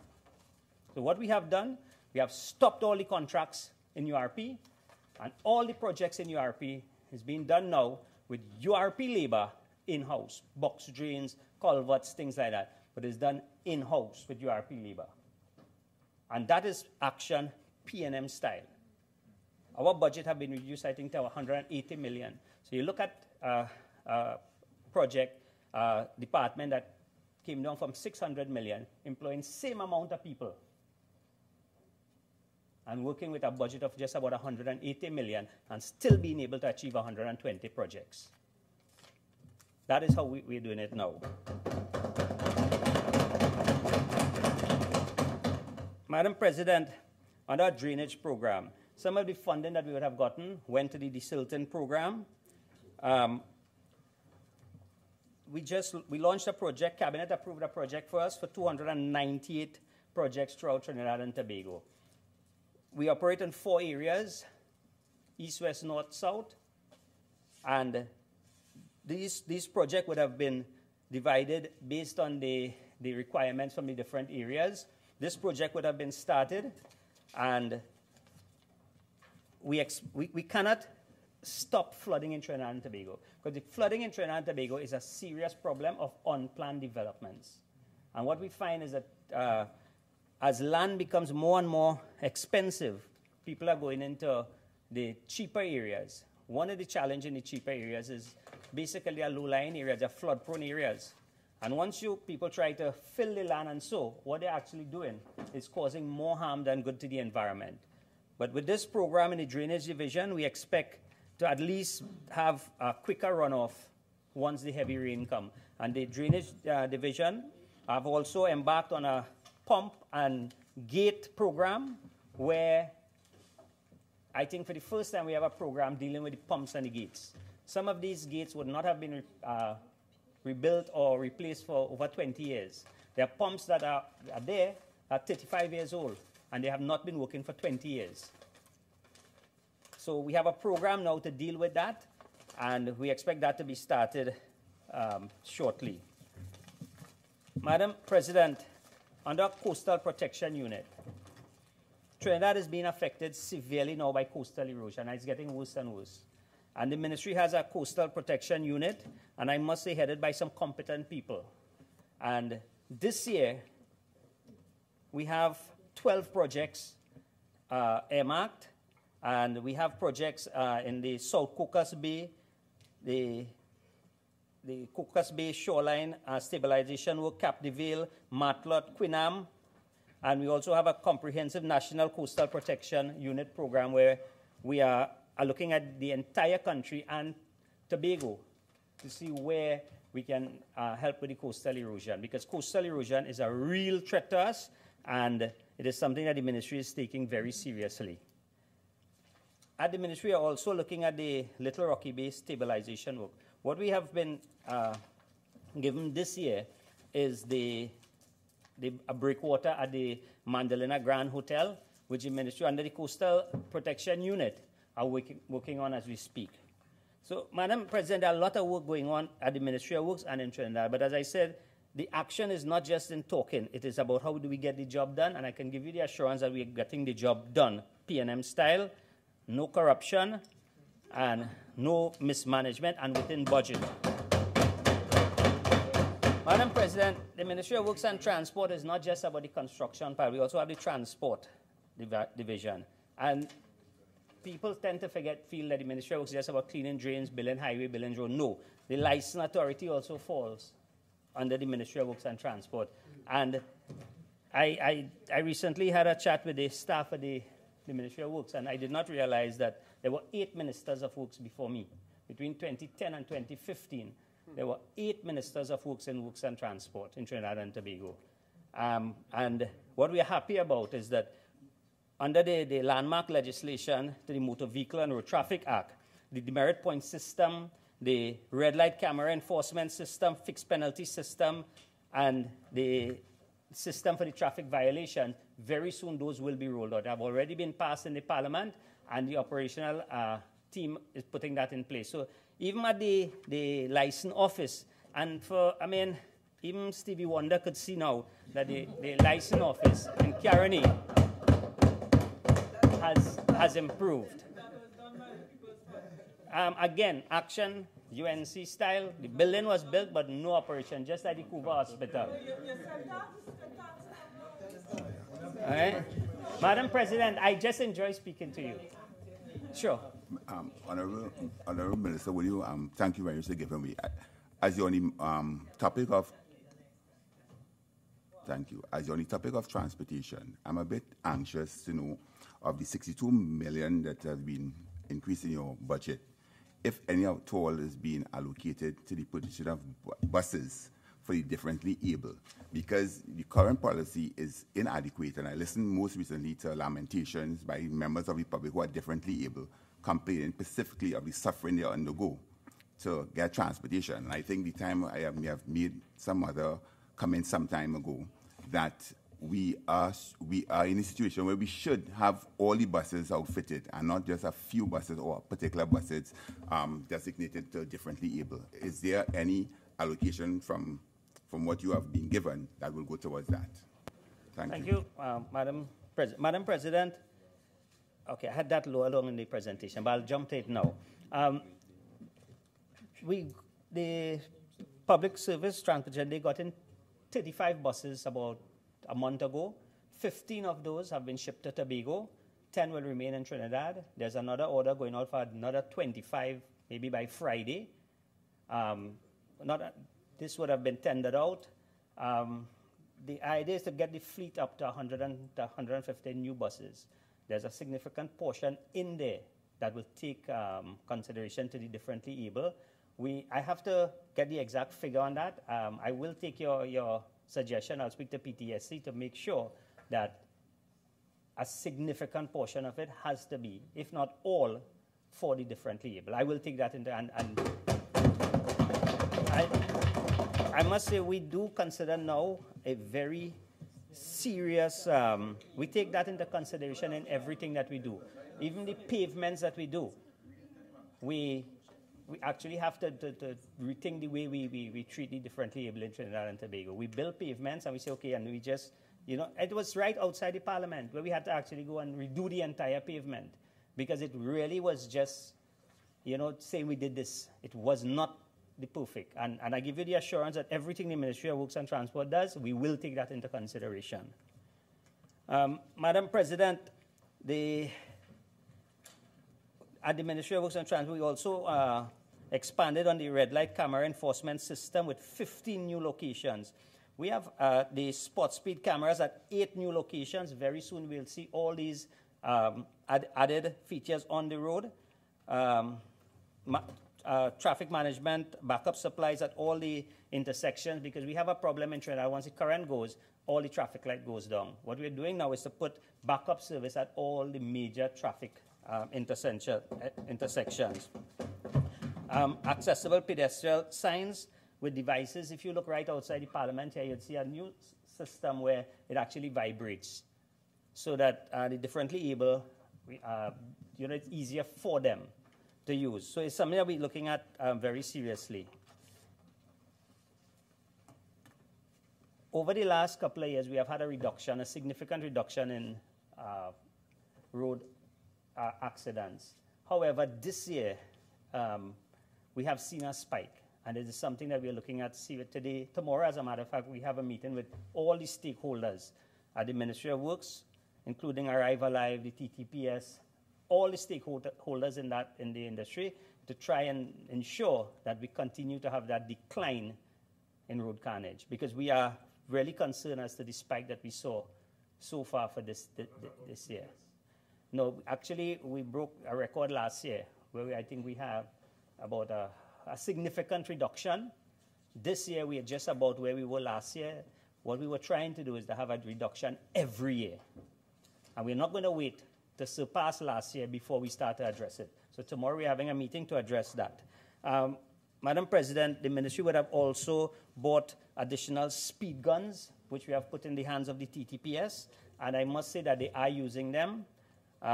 So it is all helping us with the incidents on the road, but as I said, it's something that we're going to look at seriously tomorrow.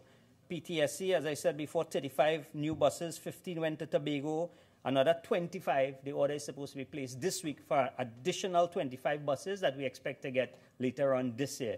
The idea is to increase the fleet, and they also have a program at PTSC to repair a lot of the buses that are down, because we want to carry that fleet right back up to about 400 working buses at PTSC. Madam Speaker, Madam President, sorry. One of the areas that I really became very popular for in Trinidad and Tobago is the Port Authority. And I cannot speak on the Ministry of Works without talking about the Port Authority. The Port Authority would have had significant challenges. And this would have gone back to, I would say, the 50s, as far as I could remember. And one of the mandates that I got coming in as a minister is we need to deal. Actually, there were 3 main mandates that I got. One was the Port Authority and the Sea Bridge, which would have collapsed. The history would have shown that the decision to get rid of the provider of the passenger vessels was taken in 2013. And that is where the problem on the port started. Now, I have 10 minutes, but it's important that the record is corrected. It's correct, eh? And I just want to read again for the record. No, I just want to read into the records again. This is a board minute, February 2015. February 27, 2015. And I'm sure the People's National Movement government was not in power in February 2015. Huh? I'm sure about that. If there's one thing I'm sure about is that. The Port Authority deliberated on the matter at length and determined that Bay Ferries should be given a 6 months notice by Port of its intention not to extend its contract for management and operations service. This was taken by the Port Authority. 6 months notice. Minister, you have So, 5 more minutes. thank you. So, Senator Madam Amin, Chairman, Senator Amin, we please are, let the minister. The way ahead for the Port Authority is 1, the TNT Spirit has returned to service. The Cargo Star has gotten a further 6 months extension for its cargo service. And the NITCO has a tender going out shortly for a more suitable vessel. The MV Galleon Passage is expected shortly, maybe at the end of May, which will add 2 passenger vessels to the sea bridge and a cargo vessel. And the government has taken a decision to go out for the purchase in the long term for its own cargo vessel. Madam President, in terms of the container scanners at the port, very soon we have the container scanners at Point Lisa started, and we'll have the Port of Spain scanners shortly up. Very soon again, the ANI Robinson Airport in Tobago, construction of the new terminal will start. And Madam President, I just want to say a little bit on how we do emergency work. Our action on emergency work as against the UNC action on emergency work. We have put in place now a system for emergency work. So whereas millions and millions would have been spent on emergency work, what we do now is that we prepare a timesheet and we call contractors out based on the amount of hours that they work. And very recently we had a Maracas where we had a landslip, a serious landslip that took us for months. The estimated cost, I am told by the engineers, for something like that a couple of years ago would have passed $10 million. We were able to do that for less than, I think it is $1 million. Between $1 and $2 million. Now that is how we're dealing with emergency work, P&M action style. Madam President, in terms of the contractors, and I want to say something to the contractors. When this government came into office, we inherited a huge debt of money owed to contractors. This includes significant sum owed to contractors under the URP program as well as other areas under the ministry. Madam President, I'm pleased to report that as funding have become available, the ministry has begun to make payments to all contractors, and we would continue to work towards having all outstanding bills settled shortly. Madam President, in conclusion, the achievements and the fundamental framework that I have outlined came about as a result of a combined effort strategically executed by the ministry over the past year. Unfettered by every distraction, Madam Speaker, may it be understood that each effort, each outcome falls firmly into place to secure the role in the successful, sustainable, and beneficial development for Trinidad and Tobago. Madam President, when you choose to say you agree that the UNC, when we speak about the UNC projects and the UNC action, Madam President, compare this government projects with the previous action projects that the UNC had. And you will see that the PNM has a plan, the PNM has a vision, and this country is better off under the People's National. I thank you, Madam. Senator Zakour.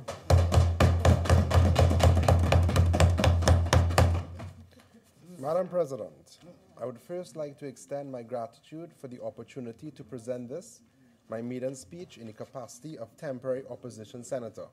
It is indeed a tremendous honor to be here today as a member of the Senate of our beloved Twin Island Republic of Trinidad and Tobago.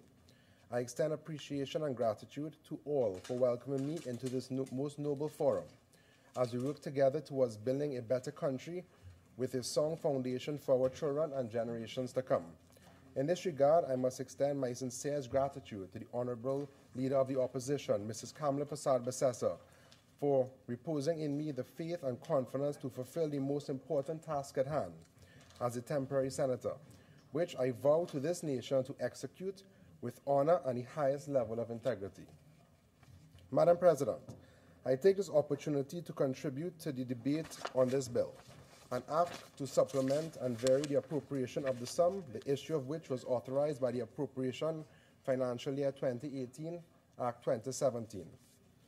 Madam President, the Honorable Minister of Finance painted a glowing picture of the economy, which the Minister indicated, and I quote, "The economy is turning around." In fact, it has turned around. Revenue collection is up, the non-oil sector is glowing, the energy is booming, announced on Thursday, May 10th, 2018.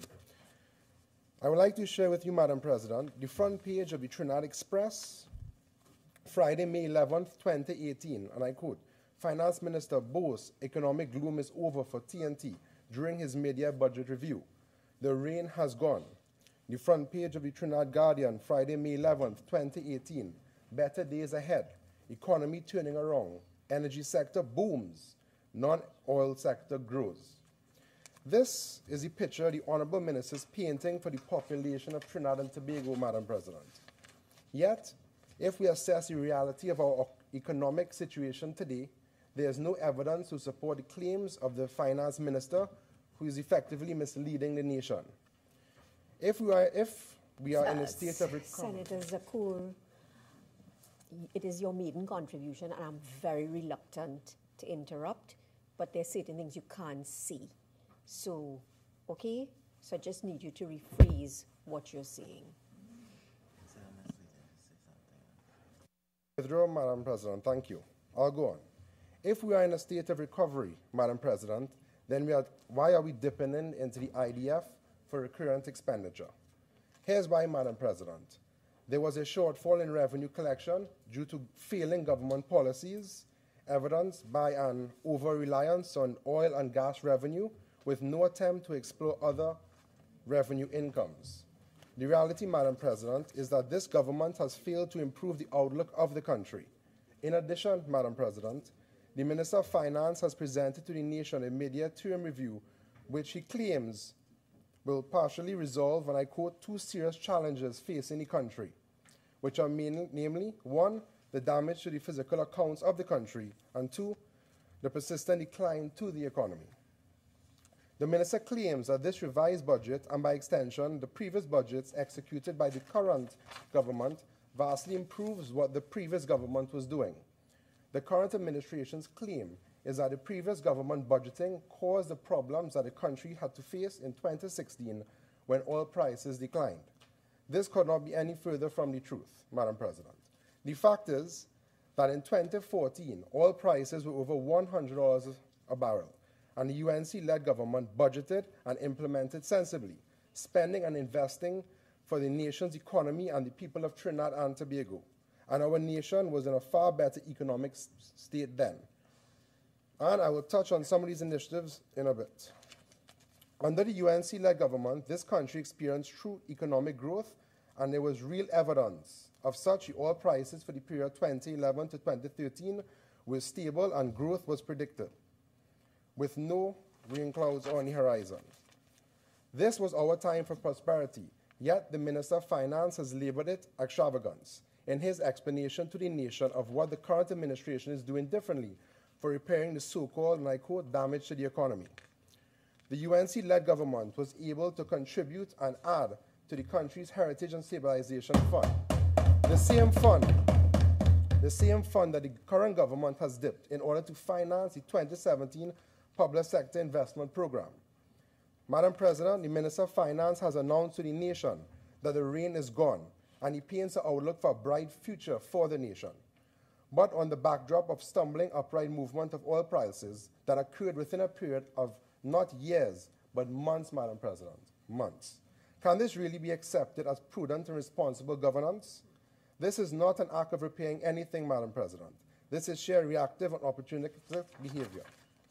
The government's plan for increased adjustments to the previous appropriations for expenditure are both reckless and unjustified. The public has had to accept economic suffering in the form of higher taxation, increased cost of living, and layoffs imposed or brought on about by the government. Madam President, additionally, the cost of doing business in Trinidad and Tobago has skyrocketed due to increased transportation costs by the removal of the fuel subsidies, increased crime, which imposes an increased cost of security. We must now all invest in personal security and equipment. Increased taxes. We must now pay higher for business levy, green fund, and corporation tax. Madam President, this government continues to make poor decisions which have brought no improvement to business development once in this prosperous country. Yet, apparently, is the current government prescribed method for managing the country's economy. I want to say here, Madam President, that any reversal of declining country's economy will not become reality simply by the government telling the nation in the media review that such is happening. The truth of the matter is that the facts and figures we see daily. We will know that there is growth when we see the following: more employment opportunities, a reduced cost of living, less taxes on the working man, and growth and development in the non-energy sectors. When we look at our reality today, it is clear to see that the rain is not gone, Madam President. The government has placed itself under an umbrella made up of unsustainable revenues.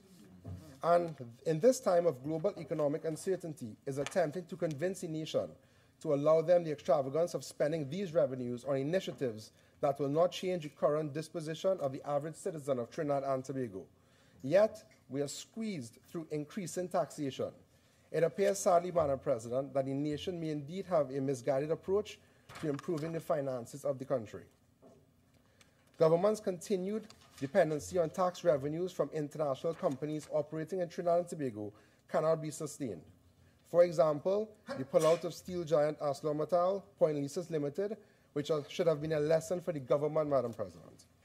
The Minister of Finance in his presentation boastfully listed the projected success trails of BPTT, EOG, Shell, BHP, all foreign-based entities, and the opposition does congratulate these companies on their successes. The minister also boasted of the so-called hard work that the government had put in securing taxes from these successful companies. Madam President, all of this so-called hard work from the current administration should have had a diverse application through actual efforts to promote and develop local interest industries so that our economy could have a more sustainable source of revenue. Instead, the taxpayers are now the revenue source that the government has elected to bank on. Madam President, the nation recently treated to yet example of the government's callous rejection of evidence-based recommendations for reviving the economy of this country. The Economic Development Board, which was appointed by this government, was ignored and its recommendations for diversification were disregarded. This frustrated the members into resignation, one after the other, until, Madam President, the Prime Minister simply dissolved the entity altogether. I will turn your attention, Madam President, to another diversification initiative that this current government has either destroyed or is ignoring to the detriment of the country.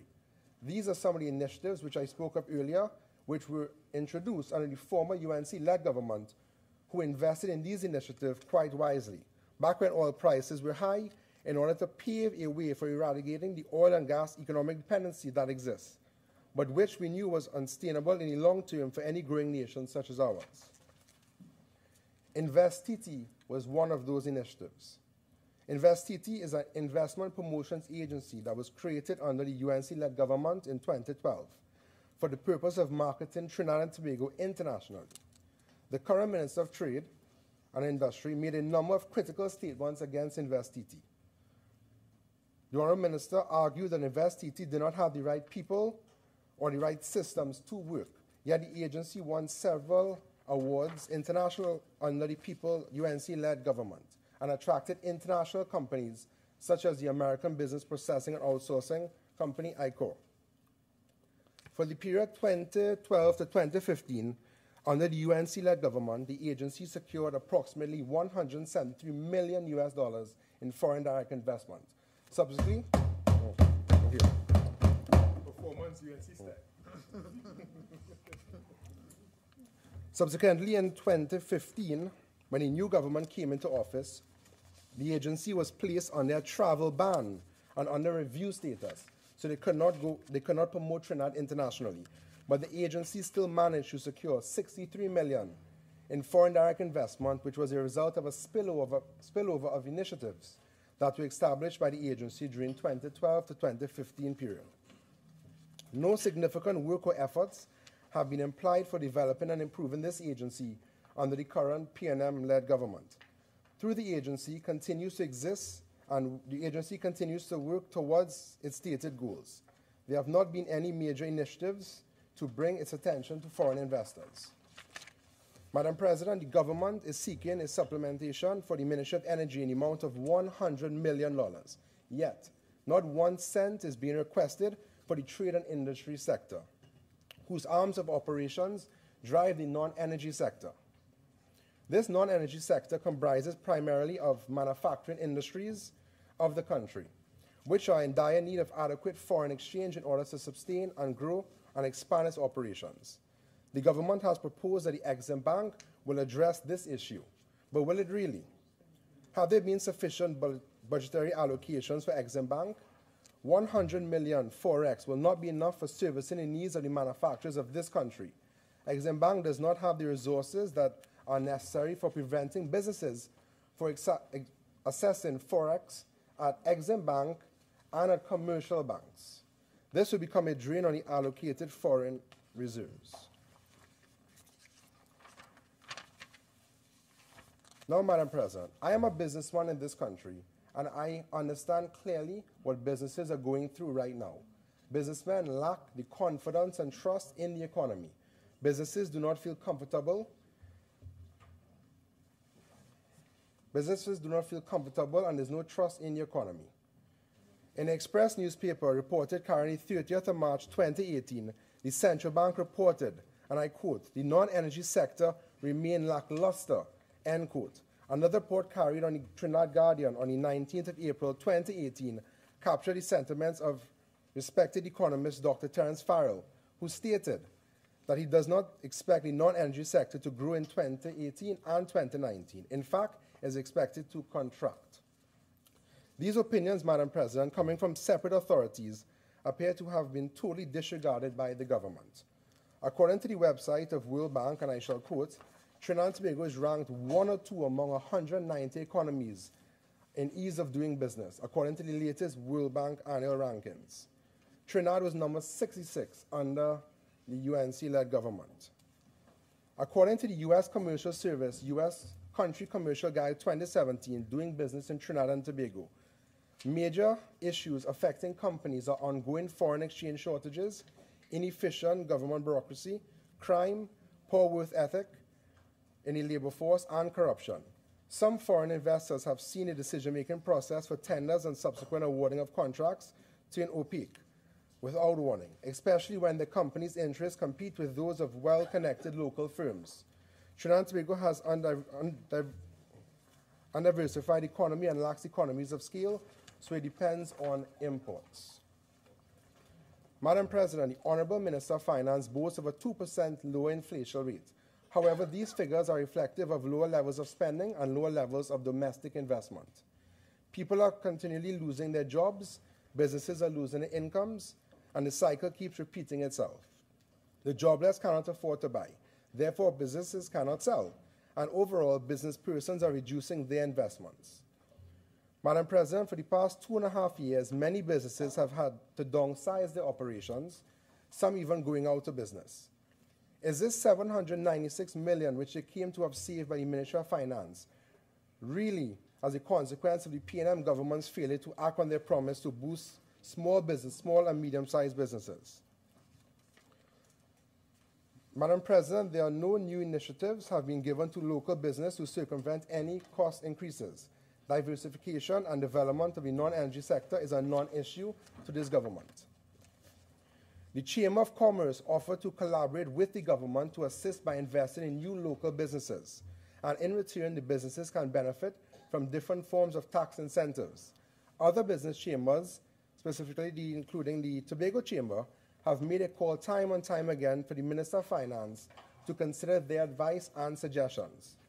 Madam President, I will take this opportunity to make the call for the Minister of Finance and by extension the government to listen and pay attention in a more serious and inclusive manner to the chambers of commerces of this country. In the appropriations that is being proposed by the government for Tobago, it does not appear, Madam President, that there is any type of allocation or provision for the suffering businesses of even Tobago. The soon-to-be arriving Sandals Resort has been offered what remains as a secret deal by the government, and we are all certain that tax concessions are included in that deal. The nation, however, must be mindful of what recently transpired in Barbados with respect to tax concessions. The government is asking for $20 million increase for access roads, claimed to be for agriculture for Tobago. Given that no allocations are being sought for any real development and diversification for the agriculture sector in Tobago, the question is, who are these roads really for, Madam President? Could it be that the government is masking its deal for funding development to suit the needs of Sandals? The nation is aware for certain that the Tobago airport is being upgraded for the arrival of Sandals. This was reported in the Guardian newspaper, reported the 27th of February 2018, where the owner of Sandals stated to reporter Judy Canai that, and I quote, "If Sandals deal is to go forward with the government, they must meet certain criteria, including upgrading the Tobago airport." The Minister of Finance has reported in his media review that the Tobago airport is being modernized at a cost of $500 million. What is sad and unfortunate is that this upgrade is coming about not because the government saw the people of Tobago deserving of this, but clearly this upgrade is coming about because the government is seeking to justify the demands of a foreign business entity coming into the country.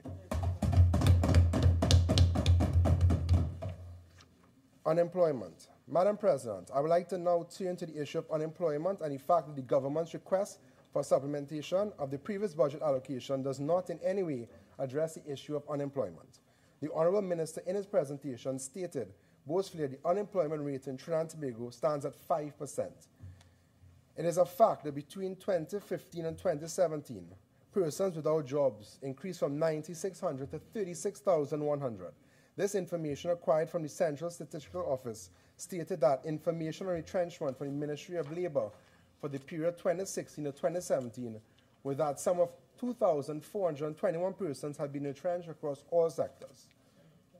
In a Guardian newspaper reported carried on the 27th of February 2016, the following is quoted. Approximately 846 people and possibly more have been retrenched from 27 private sector companies since September 7, 2015, Labour Minister Jennifer Primus said. Baptiste Primus, sorry. Replying in Parliament to the opposition questions, the Minister of Labour said, and she agreed with then opposition Whip Ganga Singh, that the figure could be larger since companies do not have to advise of worker terminations in official notices if the retrenchment applies to fewer than 5. The Minister of Labour said retrenchment numbers for Centrian workers were not among the list since that retrenchment occurred recently. She added that ArcelorMittal workers were not among the figures since those have been temporarily laid off and not retrenched. Madam President, while the Ministry of Labour might seek to justify its figures against the National Retrenchment Registry that was created, most probably for appeasing the rumbling of the trade unions, the figures in the layoffs that occurred because of the closure of ArcelorMittal Point Lisas alone are as follows. ArcelorMittal Point Lisas, 650 permanent workers are cited on a CNC3 report on the 11th of March 2016. Troop City IMS, which was the company contracted for providing Steve Dorman and mill services. 197 permanent workers are cited in a Guardian media report carried on the 10th of December 2015. Centrian Limited Downstream Steel Production Company, 200 workers, as reported in CNC3 on the 25th of February 2016. Among the subcontractor workers who were affected includes Araco, Docks Engineering, RHI Industries, SIS, and many others. Because of ArcelorMittal closing alone, collectively, 1,000 people lost their jobs. In considering this, Madam President, the layoffs from the closure of the steel giant in all would have been close to 2,000 persons. This would have been outside of the 846 persons that the Minister of Labour reported to the Parliament on February of 2016. Madam President, since then, the layoffs and retrenchments continue. Up until recently, we saw an article where 30 persons are going to be laid off from UTT. That was reported on the 13th of May 2018. Madam President, an economy that has experienced constant retrenchment in its labour force cannot be considered growing. Further to this, the Minister of Agriculture is promoting the worsening of the unemployment situation by promoting the use of foreigners for employment. On Friday, the 11th of May, The Guardian reported agriculturalists who are facing a labour shortage in their farms can apply for work permits to hire foreigners to work their fields. Minister Clarence Rambrat said yesterday. Can you believe that?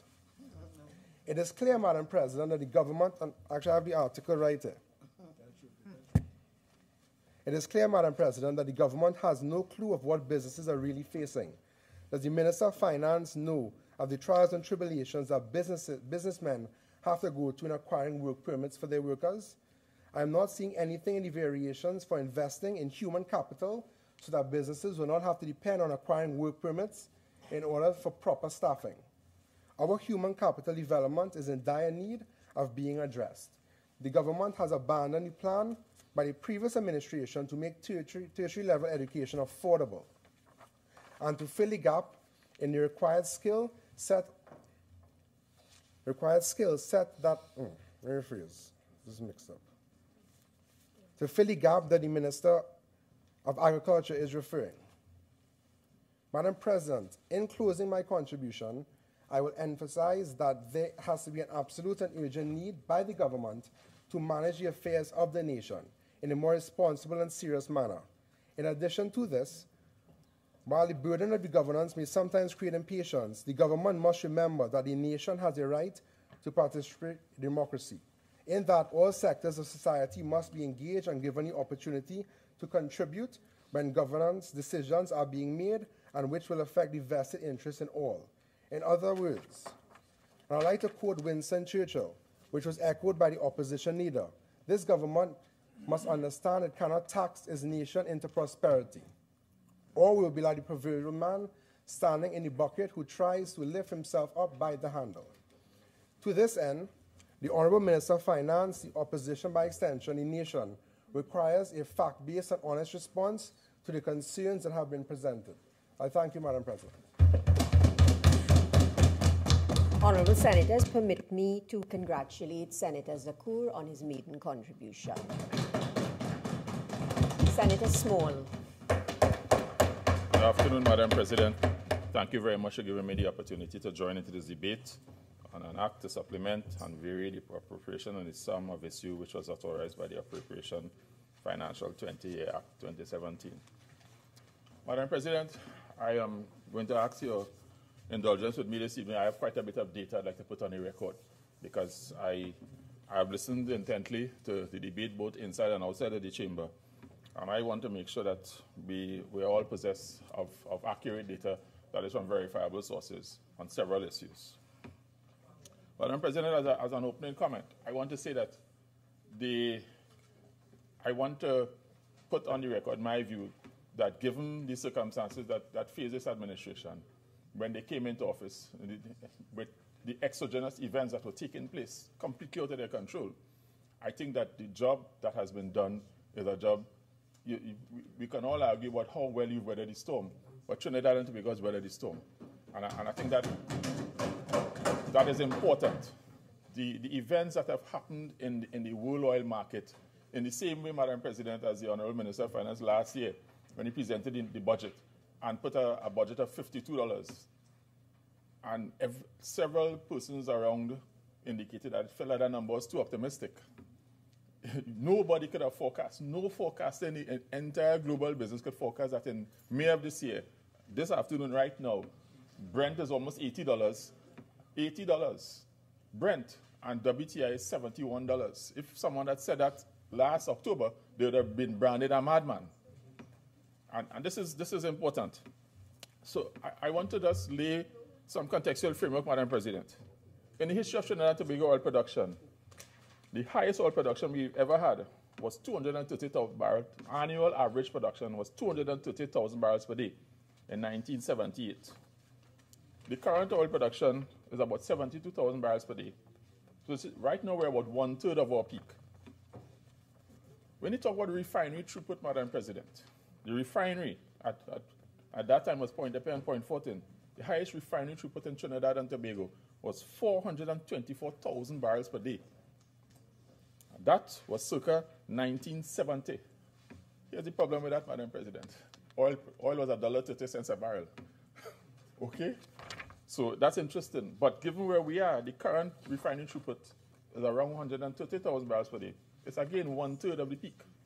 And I don't know if 1/3 is a meaningful statistic. It just works out that way. But we have to be possessed also about understanding the state of the industry.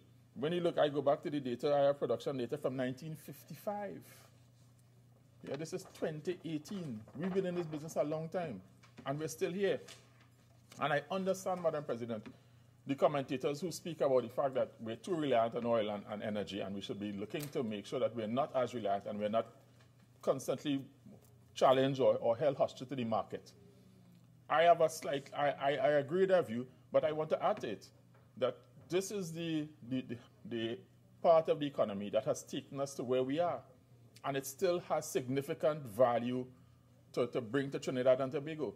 So it's not about abandoning it, it's about leveraging it to make sure that we can get the other sectors, parts of the economy up to that level, that where we are less reliant on it, but we should not abandon it. There's significant value to be gained.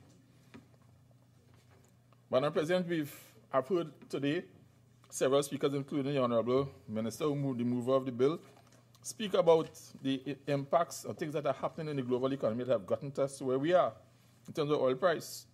But again, Madam President, the economists have spoken on this, but the raw data is important. In 2014, when oil prices were very high, global oil demand was 92 barrels per day, and supply was exceeding demand by 1.5 million barrels a day. As we speak now, according to the OPEC, latest OPEC monthly oil monitoring report, 2018 April report that I have, the global oil demand is 98 million barrels per day. And supply is just about 500,000 barrels per day behind. So that everything about oil price is not about demand and supply. The key thing about those numbers, Madam President, is that supply, demand for oil continues to grow. And it has been growing ever since. And it's not slowing down. It's continuing. Other things are growing, renewables and natural gas. But the demand for oil and oil products will remain there and will remain there for some time. And the key thing now is that the gap between supply and demand has shrunk to such a small level that it's supporting supply, along with all the other issues that many other commentators have put on the record. Madam President, as I want to rush now to domestic oil production. And I think that the Minister had spoken about the fact that, I think it was Senator Mahabir raised an issue about crude oil exports. We have to understand, Madam President, that the government captures revenue several ways from oil production and gas production. But I want to just zero in on crude oil exports. First, to understand where we are. Madam President, in 2017, according to the Ministry of Energy's data, Trinidad and Tobago exported a total of 9.97 million barrels of crude oil, of a combination of Galeota mix and Calypso crude. Galeota is BP and Calypso is BHP. The gross value of that, Madam President, at the average WTI price for that year is $3.3 billion TT dollars, give or take. And that is so that there's a fiscalization process. And then in terms of how the ministry collects the revenue, the gross revenue from crude oil exports. And I want to put that in the record because it's about understanding the size of the pie. For the record, Madam President, the highest amount of value in terms of the value of gross exports of crude oil was in 2008, when we exported 19.748 million barrels over the year. And the value given that in that year, WTI averaged $99.60. the highest ever. The gross value is $12.4 billion. The highest years of actual volume of product being exported from Trinidad and Tobago actually ran from 2003 to 2007, where we averaged about 25 million barrels per year in crude oil volume of exports. But the oil prices were much lower, $41, $31, $56. So the value generated in terms of revenue would have been less. So that when people see the oil price increasing, they need to understand we have a challenge. Our production is not where we would like it to be. So although the oil price is going up, we're not getting as much more revenue. And then because Petrotrin is constructed in the way in which it is, as the oil price goes up, the effect is that the subsidy goes up. And that's just something that we're stuck with for the time being until we could figure out how to improve crude production. And one thing I want to talk to, Madam President, is the pricing that is often referred to in the budget used for energy prices. I saw a story just last week in the newspaper. They still don't get it about netback pricing. In particular, when the Minister of Finance speaks to $2.75 as the price for gas, that has nothing to do per se with Henry Hub. That is a net back price. So that if you sell a cargo for $8 to Bahia Banca in Argentina, the cargo is sold. You back out the shipping, you back out the cost of actually processing the gas into LNG, and then the cost of the gas. And then the government will be able to look at the net back. So those are the things, that is how that is calculated. The 275 refers to the net back. It's not just, so what I have seen people commenting about is, well, 275, and then they're looking at Henry Hub. Henry Hub is $3 or $2.85, and they're trying to make that comparison. That is a completely inaccurate comparison to make, because you will come to wrong conclusions. Madam President, I want to talk about one other thing about domestic natural gas. There's a lot of talk in the public about production. I work too long in the sector, Madam President. The key thing is deliverability. When you will always have plants on the estate and at Atlantic running to the highest levels of production that they can, but they will always have planned maintenance or unscheduled maintenance. So if you see a dip in the production of gas, because remember, Madam President, the key thing with natural gas is that you can't put it in a bottle and store it. So that if someone sees that the production level has decreased, it doesn't necessarily mean that deliverability has decreased. And this is something that is key, that people look at the number and then grab onto it and make conclusions that many times are wrong. Because you also have to look into the liner notes of the ministry report to say, well, CNC went down, this plant went down for 10 days, 5 days, whatever, so that they would have reduced their demand, and all that means NGC and the upstream guys would reduce their production. It doesn't mean that the production is not available for the guys on this end. And that is so critical, because sometimes I hear people who are, I know I'm not an economist. I stay far from that, Madam President. My degree is in business. I am not, I leave that for my erstwhile colleague and the coordinator. But these are fundamentals to the business. We have been in this business for 100 plus years. I would have thought that even reasonable economists would have gotten these pieces. These are just simple, basic pieces about how the business works in Trinidad and Tobago, and I think that a lot of people should have gotten it. But I wanted to put some of those things on the record, Madam President, because I believe it is important to understand the frame of the operation. Madam President, I also noted during the contributions of the Honorable Minister in the other place that spoke to renegotiation of gas prices and all of the challenges that the government has been managing in terms of the natural gas business in Trinidad and Tobago. Madam President, I want to say this. Data is critical. We have a situation now where Atlantic LNG Train 1 negotiations are ongoing. The Honorable Minister of Energy would know this is a pet peeve of mine. And I want to put some data again to help citizens understand what we're talking about here. Atlantic LNG Train 1 was built at a cost of $975 million US. It was completed and started operating in April 1999. The project's agreement was signed in 1995. The negotiations began in 1992. I was in the room, so I know. So, and when that project was granted a 10-year tax holiday, in 1992, when we decided to do that, natural gas price in North America was $1.75. Natural gas price in Spain was about the same. So, and the forward curve didn't show anything significantly peaking past $2, $2.25. So on the basis of the economics at the time, it seemed reasonable. And I want to be clear, because I want us to understand the value. I want to be clear, madam, if you permit me. After the project started, the first year, in the winter of 1999 to 2000, oil price, natural gas prices went from $2. Well, during the year they were going up, but by the time Atlantic was running at full capacity by the winter, oil prices were $8 and $10. So what he found is that the project was able to recover its total capex in about 3 years. And here's the value of that, Madam President.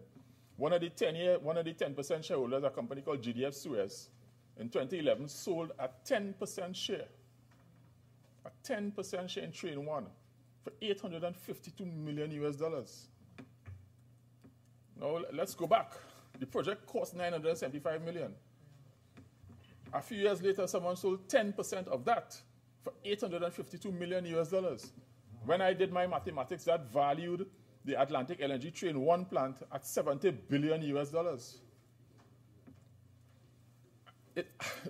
I am too close to the numbers on this, Madam President. And I want us, and I'm putting this in the public domain for people to understand. So when the government is going to these negotiations, I would volunteer my services, because the value that has been lost already, we can't recapture. But we should be taking a position that, guys, you've done very well. There needs to be a clawback now. It has to come back to us. Because the value that has been generated by Train 1 alone, that has gone, escaped us.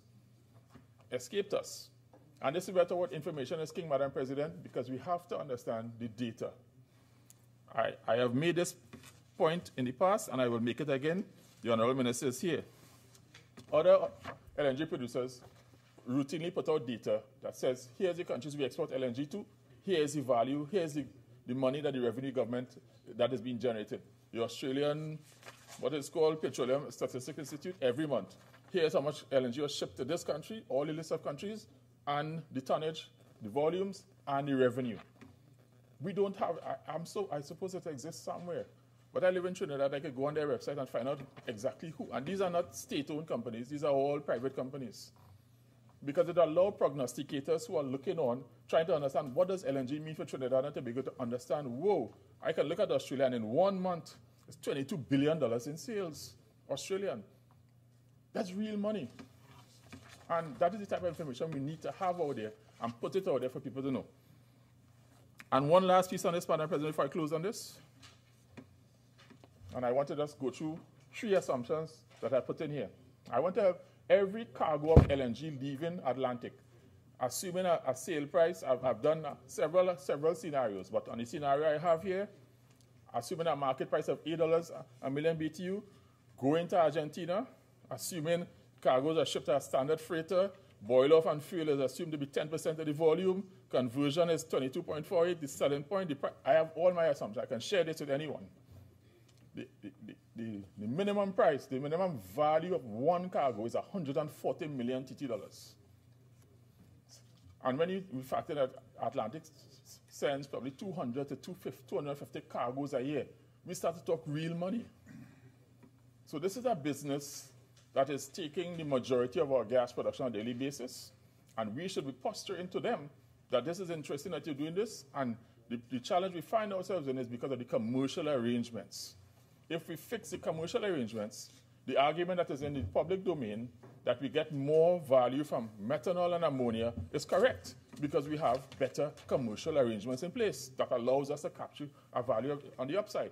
We don't have the similar types of commercial arrangements in place with Atlantic, and they're not bad people, they're here to do business. We have to do our job. We have to do our job. And if we get the commercial arrangements in place properly, the value from Atlantic will far exceed the value from ammonia and methanol. Far exceed. Well, this is not rocket science for me, but Madam President, I'm sharing because I want people to understand the public to understand how important this is. We're at an inflection point. We have the opportunity to get in there and leverage the contract. I want citizens to understand, hey, this is real money for us here, and we need to support the government or whoever is negotiating to get this done. So, certainly, Minister. I take liberty to let the audience know here that I will be coming in after you. And that's the reason we went to London. And I'll see more later on. Thank you, thank you. No problem, Minister. This is very close to my heart. Madam President, also in the presentation by the Honourable Minister in the House, in the Senate yesterday, that indicated that energy price assumptions for 2018 will not be changed. I support that because the market is a market that is all buoyant today, and then tomorrow somebody drops a bomb and the whole thing goes to wherever it goes to. So I think that for the time being, caution is the watchword. I also think that the transfer pricing regime, again, this is another pet issue. I'm sure the Honourable Minister will speak to it, but I want to make sure that I reiterate the position that for too long we've not had the appropriate policing mechanisms. Madam President, inside of the Atlantic Energy Train for negotiation agreements, there was supposed to be, the partners were supposed to create an LNG institution that would allow the government to effectively monitor, and they were supposed to fund it, develop Trinidad and Tobago nationals, train them to be able to monitor and evaluate the LNG industry in Trinidad and Tobago. It was up to us to do it, and we never enforced it. So we can't blame anyone. That is in the Atlantic Energy Train for project agreement, and the partners signed it and agreed to it. So there's things in there, Madam President, that the blame is on us. The blame is on us for not doing it. So we will always say that these guys are doing what they do, but we didn't do what we were supposed to do. So there's things that we can action now. Minister, it is in the contract. You can say, here's the contract, you signed it, you agreed to it, we want to enforce it, start to do it. Okay, so forgive me, thank you, Madam President, for allowing me to go through some of those data points, because those things are important. I believe that it's important to the things that we do. So, Madam President, I have a couple of questions directly related to the bill. And for the record, Madam President, I won't be talking about white-collar crime. I think Senator Mahabir covered that. I won't talk about the FCB IPO, that the SEC clearly doesn't know how to prosecute or bring prosecutable charges. These are things that are endemic to the society. So, Madam President, I asked a question in the Ministry of Public Utilities.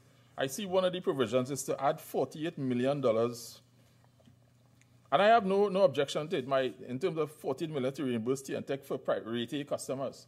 My question is, there could not have been an explosion in retail customers from October to now. I would think, but perhaps I've seen the TNTech data. So that number is pretty static throughout the years. So I'm trying to understand, how is it that we didn't budget properly for that we need to add $48 million? That is not a number that deviates widely. That is fairly standard in the TNTech system. So forgive me, Madam, I have the experience of seeing this, so I know that doesn't waver.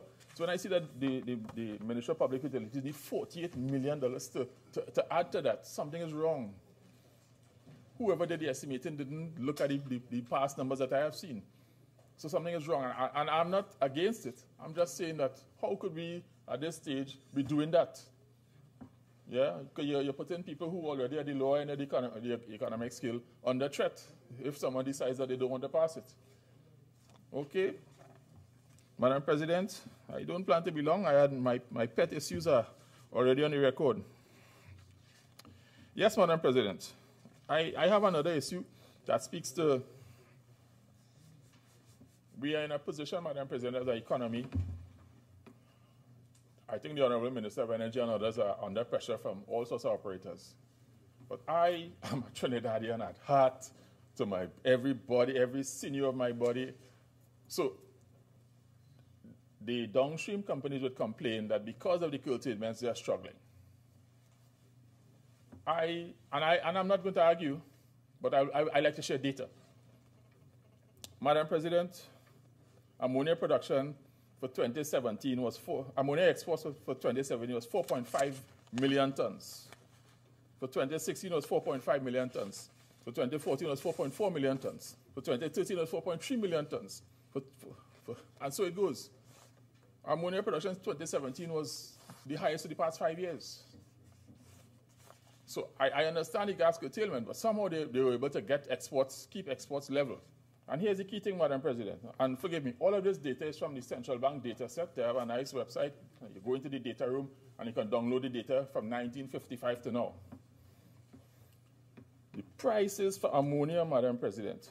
Ammonia enjoyed what I call a second sunrise. Where from the period 2007 to 2015, the highest prices ever in the market for ammonia.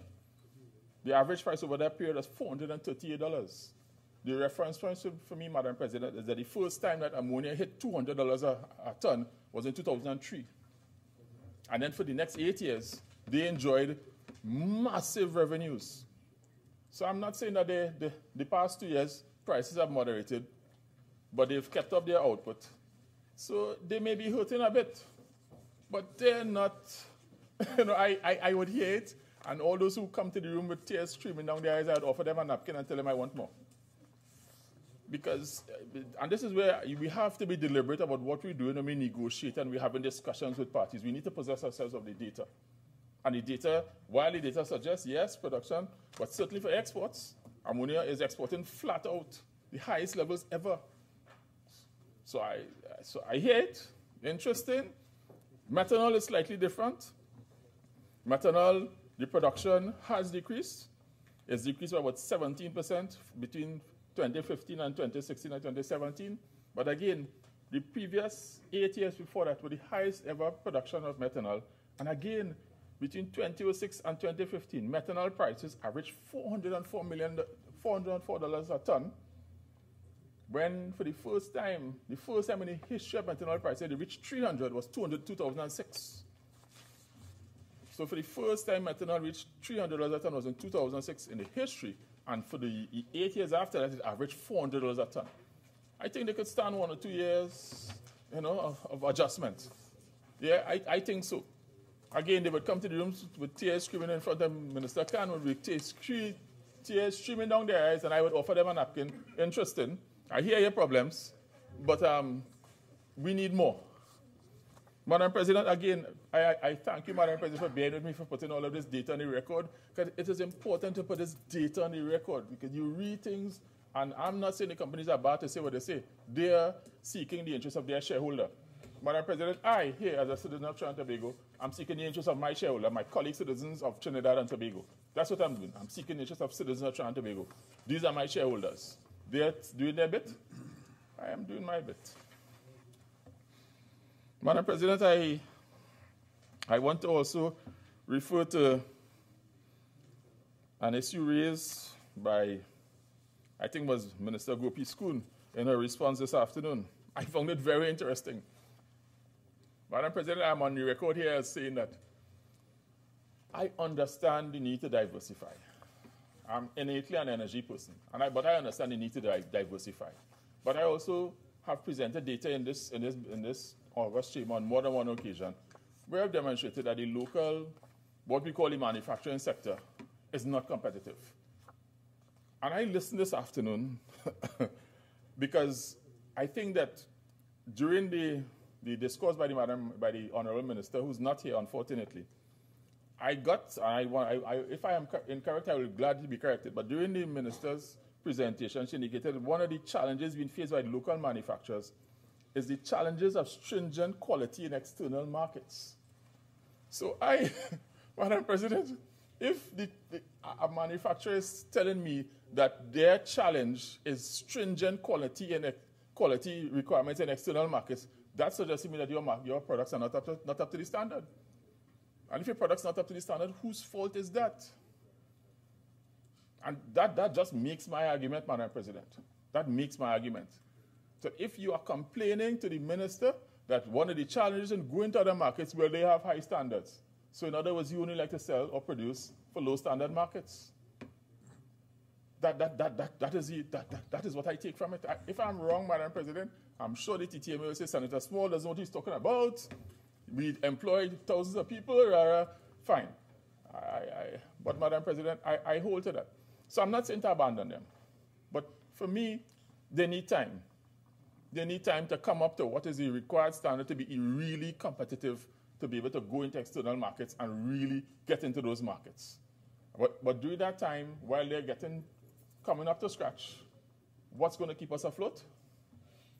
Well, I'm an energy person, so I won't say anything more than that, Madam President. Madam President, I also want to say that I looked at the Ministry of Energy and Justice addition of $100 million for the subsidy. This is particularly painful because I understand why it happens. I'm in all the details of the Petroleum Levy and Subsidy Act, and I understand why this requirement is, and I know it could only be an estimate. But we need to fix Petrotrin. The minister is shaking his head. Madam President, the facts are really difficult and painful. Petrotrin has a history of absolutely abysmal history of managing major capital projects. Every capital project of any significance is several times over budget, several years behind schedule. That is the history. I'm not beating up on them. We need to be able to face the facts. But I also want to place on the record the fact that I believe Petrotrin is a huge base of opportunity. Petrotrin has huge opportunity. If they could work out some of the things that I think the group of people who are managing it now trying to work out, some of the things that Petrotrin is involved in, they shouldn't be involved in. Oil companies shouldn't be running a hospital. Shouldn't. I mean, I tried. I'm not saying that they shouldn't provide health services for their workers, but oil companies should not be running a hospital, amongst other things. Shouldn't be running a housing estate. Those are the things we need to start to have open, frank conversations about. It's lovely for those who have access to a housing estate in the place where you work. But should an oil company be running a housing estate, servicing it? I mean, Madam President, so I am looking anxiously as a taxpayer, Madam President, with hope to see that the team that is in charge now is really going to look at these things and look at it dispassionately and try to see how we can disaggregate the current integrated operation, because the challenge of Petrotrin is that Petrotrin is a little world. Once you start to hit point up here, the whole world is Petrotrin going down that way. And the economic impact of Petrotrin stretches from point up here all the way down to the southern tip of the island. If you drive through Santa Flora and some of those other areas, people live and breathe Petrotrin, because Petrotrin is a little government in that part of the part of Trinidad and Tobago. They're an important socio-economic player, and we have to find a way to fix it. But I think the time is on us where we could take the decision. Let's look at the operations dispassionately and say some of the things that Petrotrin is doing, perhaps they should consider doing it, finding somebody else to do it. I think those are the types of discussion I would like to hear. I understand the team is working at it, and I believe as a citizen of Trinidad and Tobago, it is recoverable. If you put me in charge of it, I will not be liked, because I have clear positions on many matters. Madam President, as I begin to start to wind up, I think that the state enterprise sector, Madam President, I looked at the changes here. I saw Minister of Finance actually had a reduction. I also went for an increase, because there's one thing the Ministry of Finance should increase, Madam President, is the staffing, the resources available to something called the investment division. Madam President, in another part of this bill, I have a particular responsibility. But I don't think I'm crossing any line by saying that the state enterprise sector needs urgent review and rationalization. There's endemic system failure. There's chronic and brazen corruption, even though I would be first to say that corruption doesn't exist, because no one has ever been prosecuted, much less jailed for corruption in Trinidad and Tobago. There's inadequate and incapable supervisory system for the state enterprises, and I mean the JSCs and the investments division. They just don't have the resources or the tools to effectively manage the state enterprises. And Madam President, the result of this is massive and unprecedented loss of state funds due to diversion and misappropriation. If someone were really to do an exercise to understand the state enterprises in the Trinidad and Tobago, what money has been allocated to them, or those who earn revenue, what revenue have they earned, and have we gotten the benefits? We may be astounded at the figure of the losses of this country, that we've put money into these entities Because even those that are not designed to generate revenue, what you find is that the services that they offer, you find that the services are not offered evenly. There's issues with the volume of services. There's issue with the quality of the services. And you find that you're not getting value for money. I have every entity that I speak to, I ask, have you done a value for money audit? And everybody looks at me as if that's a strange language to them because they don't understand the concept of a value for money audit. And these are standard basic things that everybody should know. Madam President, the critical thing as well in our finance debate is that last year, Madam President, the Minister of Finance came and spoke to our committee, and in that committee's report, it was revealed that the state enterprise sector, the debt is right now, as of last year, is $44 billion. And that is only the state enterprises. That doesn't include the statutory entities such as WASA and TNTech. But the state enterprises, the debt profile right now, and it's probably increased from last year, it's $44 billion. It's another albatross around our necks, and it's screaming out for attention. So I would have liked to see in the Ministry of Finance's, in this review, that the Ministry of Finance has assigned several $1 million to create a new institution or say, listen, we need to have the investment division completely staffed up, doubly staffed, get the resources, and let's try to put a better handle on this because we have something around it that is ours. We're supposed to, but it's all out of our control. Madam President, I also want to touch on the Ministry of the Attorney General Legal Affairs increase of $30 million. Nothing pains me more than this, Madam President, because we go along the lines paying lawyers. Rather than paying lawyers for commercial inquiry, we should be paying lawyers to prosecute. That is my view. We should be paying lawyers to prosecute. Right? Well, while guys are, Clico in particular, guys are in Monaco every year. At that time, having the blondes, having a fun time, Monaco, the $1 million round table and all the other annual limes that the guys were never having. And then people like me who have a Clico annuity, I didn't have the fancy or the regular one, found that the value of my annuity has plummeted. So what I was expecting to get as a pension has been halved. They were having fun in Monaco, every year having fun. But me, regular person that I am, I couldn't afford the nice fancy. So I have one of the regular annuities, and the value of my annuities has halved. What I was expecting as pension has been cut in by 50%. And because of misappropriation of funds, it was a Ponzi scheme.